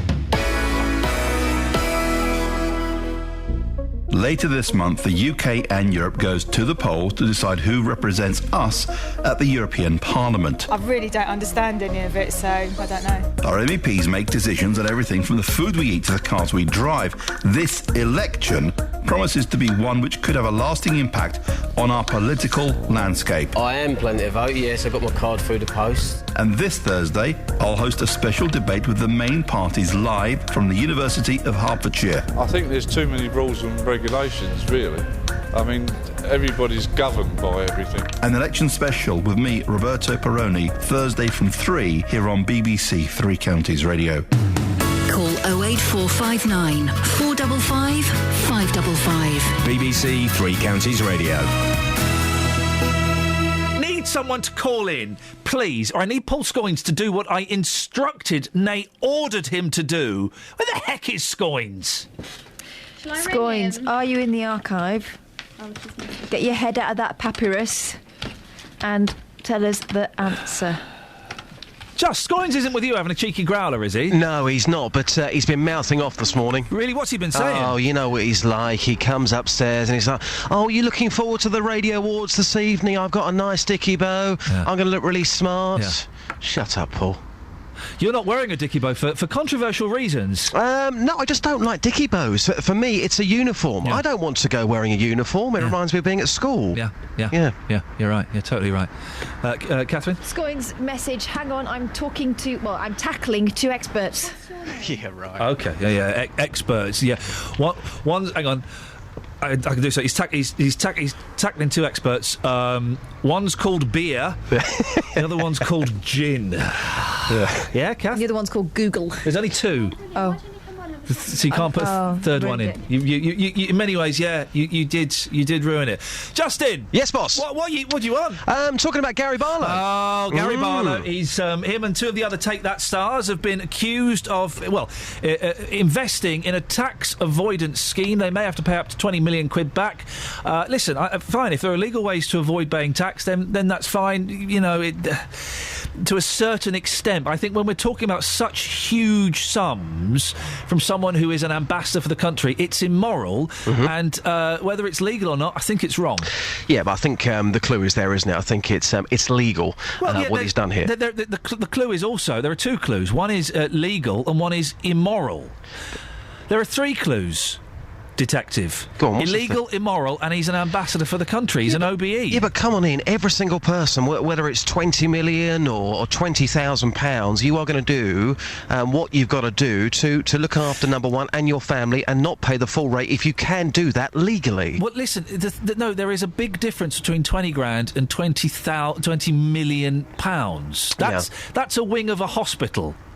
No, I know exactly what you're saying, but he, of course, is trying to protect his family, and some would argue that, in actual fact, he has ploughed millions into charities by doing charity work. By having somebody like him on board, you're bound to make more money. But the reason that there are so many charities, and so many charities desperate for money, are because people are not paying their taxes, so this country is bankrupt, so cuts are being made to all of those people. Yep, absolutely. I suppose you could say that, but again, he has done nothing wrong legally. I've been out and about in Luton this morning asking people, are they still a fan of Gary Barlow, bearing in mind what's happened. Some people saying fair play, other people, not particularly happy. Take a listen to this. I think it's wrong. There's more than him as well. And like all these companies coming into this country, and then they put their tax base in another country, in Ireland or something else, and they don't pay tax in this country. We should be kicked out of the country. That's my opinion. When you're here with your walking stick and you're stamping that against the floor, you're pretty angry about this, aren't you? No, I don't like it, to be honest with you. I never got away with 1 penny tax in all my life, all right? And I worked for nearly 50 years. Why shouldn't he pay his tax? He's getting a good living out of it. And then, I mean, there's plenty of people in this country today, and they don't go to work, they don't want to work. They get allowances and all like that. That should be brought to an end. The ordinary working chap in this country is penalised. That's my opinion. I'm going to let you calm down. Thank you very much indeed for your time, sir. OK, thank you. In the realms of tax avoidance, it's always been said, well, I say always been said, for many years it's been said that it's only prudent to carry out tax avoidance. It's what any prudent person would do. to look after their pennies. Gary's a bit of a legend. He's a legend? Yeah, he's a bit of a legend. Done well to get his OBE. If it's illegal, then what's the crime? Fair play to him. At the end of the day, you know, you get taxed proper bad in this country anyway. You can't blame him. It's a bit unfair because it's celebrity, they do get away with it, but I think that's a bit unfair. We should all be treated the same, whether you're a celebrity or not. OK, and whilst you're here, last question on the beach. Iain this morning talking about things that annoy you on the beach. What annoys you on the beach? The only ones that annoy me is people have had loads of drinks and they're upsetting other people on the beach, which I find annoying, you know. Hooligans, red lobsters with tattoos, English abroad. Just people that have just been stupid and can't handle their drinks and then upset all the other people who are having a nice time on the beach. That would annoy me. Well, Justin. Yeah. Sorry? Interesting views. It's very interesting Just to say that Gary Barlow is a bit of a legend, and of course we do get taxed proper bad in this country. Justin, thank you. Harriet's on the line. Good morning, Harriet. Morning, Ian. Hello, Harriet. What would you like to say? I was just phoning in about the things that annoy you on the beach. I should say, for legal reasons, Paul Scoins is in the studio with me. Okay. Yeah, I know. So just watch what you say. Beaches. What puts you off? What puts you off going to the beach? For me, it's not shrapnel, not Peabody and Sherman. Urchins. Urchins. That's it. Not the ones selling hooky DVDs. I'm talking about sea urchins. What puts you off going to the beach, Harriet? When people let their dogs poo on the beach and don't clear it up. I've never seen a doggy poo on a beach. Really? I've never seen any poo on the beach. I tell you what, another fag ends. Oh yeah. Fag ends on a beach. Wait, what beaches are you going to where they let their dogs do a whoopsie? Well, we used to go to Lowestoft when we were kids. Oh yeah, they would. And but they, in the winter time, especially, people were allowed to walk their dogs on the beach all times without leads and stuff. Once one peed on my sister's rucksack. Oh. That was the end of that rucksack. She wasn't allowed to go near. No, not surprisingly. See, I'd have given it a good scrub down with with the towel I was using to dry my children and go, there's nothing wrong with that.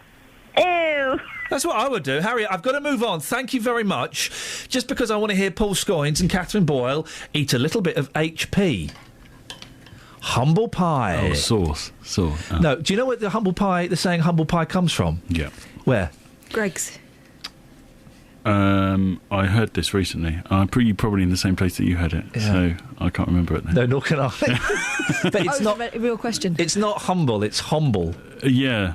Is this to do with a horse or something? Yeah, I can't remember. Anyway, there's no humble pie to be eaten here, though, Ian, because at no point in this whole episode did I disagree with you. We'll play the tape back after the show and have a good old laugh in the office at your expense. None of you suckers, I said suckers, believed me when I said Churchill planned to set fire to the English Channel. Paul, I believe you've been speaking to experts. Wikipedia. And No, I've actually spoken to some war historians as well. Please. Who weren't happy enough to come on and talk about it, though. Oh. But they did at least confirm that there had been a test done, I believe, in Studland Bay. Is that near East Anglia? No. Because we had one caller who had to pick up, his dad had to pick up dead burnt Germans off the beach. Well, yes, I suspect that wasn't in East Anglia. Well, it could have been, but the... You're calling my listeners a liar? No. There probably was more than one occasion where there were dead burnt Germans. Dead burnt Germans turned up in the Isle of Wight and around Cornwall, apparently, and there was clear evidence, it would show, that this had come from being burnt from oil in the sea. Yeah. Now, Churchill heard about this, thought, I can turn this to our advantage, and really it became a little bit of one of these subterfuge wartime propaganda missions, if you like, where they then did a test of burning water, where effectively they pumped petrol into the English Channel at Studland Bay, which is now one of the country's most beautiful beaches, and also a nudist beach, in Dorset, and set fire to it. And that was the only test. It did work, but they didn't pursue it any further. And there's a whole load of evidence. Just let you know that, Jonathan, this show starts at 9 o'clock. Yeah, that's fine. I've got a couple of pages to go through. But ultimately... and I've got Colin on the line. Apparently, according to some experts, they say it was the first major propaganda victory when the Germans did really think that they were going to flood the seas with oil and burn them. Did at any point they use floating cows? Because one of our callers, his aunt smelt beef. I didn't look into that. They did look at the idea of launching fast boats filled with petrol into barges, and that was called Operation Lucid. Colin's on the line. Colin, you got 30 seconds. What you got for us? Good afternoon. It's Umble, UMBLE pie, and it is basically the parts of the animal, like guts and brains and anything else, and apparently it tasted horrible. Can I correct you on one thing? What's that? It's morning, you plum. Oh, is it? Yeah, and he expects us to believe his origins of Umble. All credibility. I'm afraid that doesn't work. Paul, I really appreciate that. It's all right. Only part of that was from Wikipedia. Kath, do you want to apologise? No. Oh, how rude. Travel news for beds, cards and bugs. BBC Three Counties Radio. On the speed sensors between Harpenden and Redbourne, things looking very congested at the moment, especially St Albans Road and the Redbourne Lane, very heavy as you head towards Harpenden Town Centre. In Luton, the Kidneywood roundabout, the London Road approach extremely heavy as you head towards the motorway. Then on the M25 anti-clockwise, things still slow going between junction 21A for St Albans and 16 for the M40. On public transport, London Midland and Virgin trains have delays of up to half an hour on services via Milton Keynes after a signalling problem. I'm Alice Glossop, BBC Three Counties Radio. Man alive. Paul, what was that you just said? There's some more facts about that later. Well, I tell you what, let's discuss that off air while I'm driving home. JVS is up next. Ta-ta. Local and vocal across beds, hearts and bucks. This is BBC Three Counties Radio. Thank you, Iain. Good morning. Welcome to the JVS show. I'm Jonathan Vernon-Smith. It's Monday. It's 9 o'clock. And on today's big phone-in, what do you think of the way the BBC has handled David Lowe? Veteran BBC local radio DJ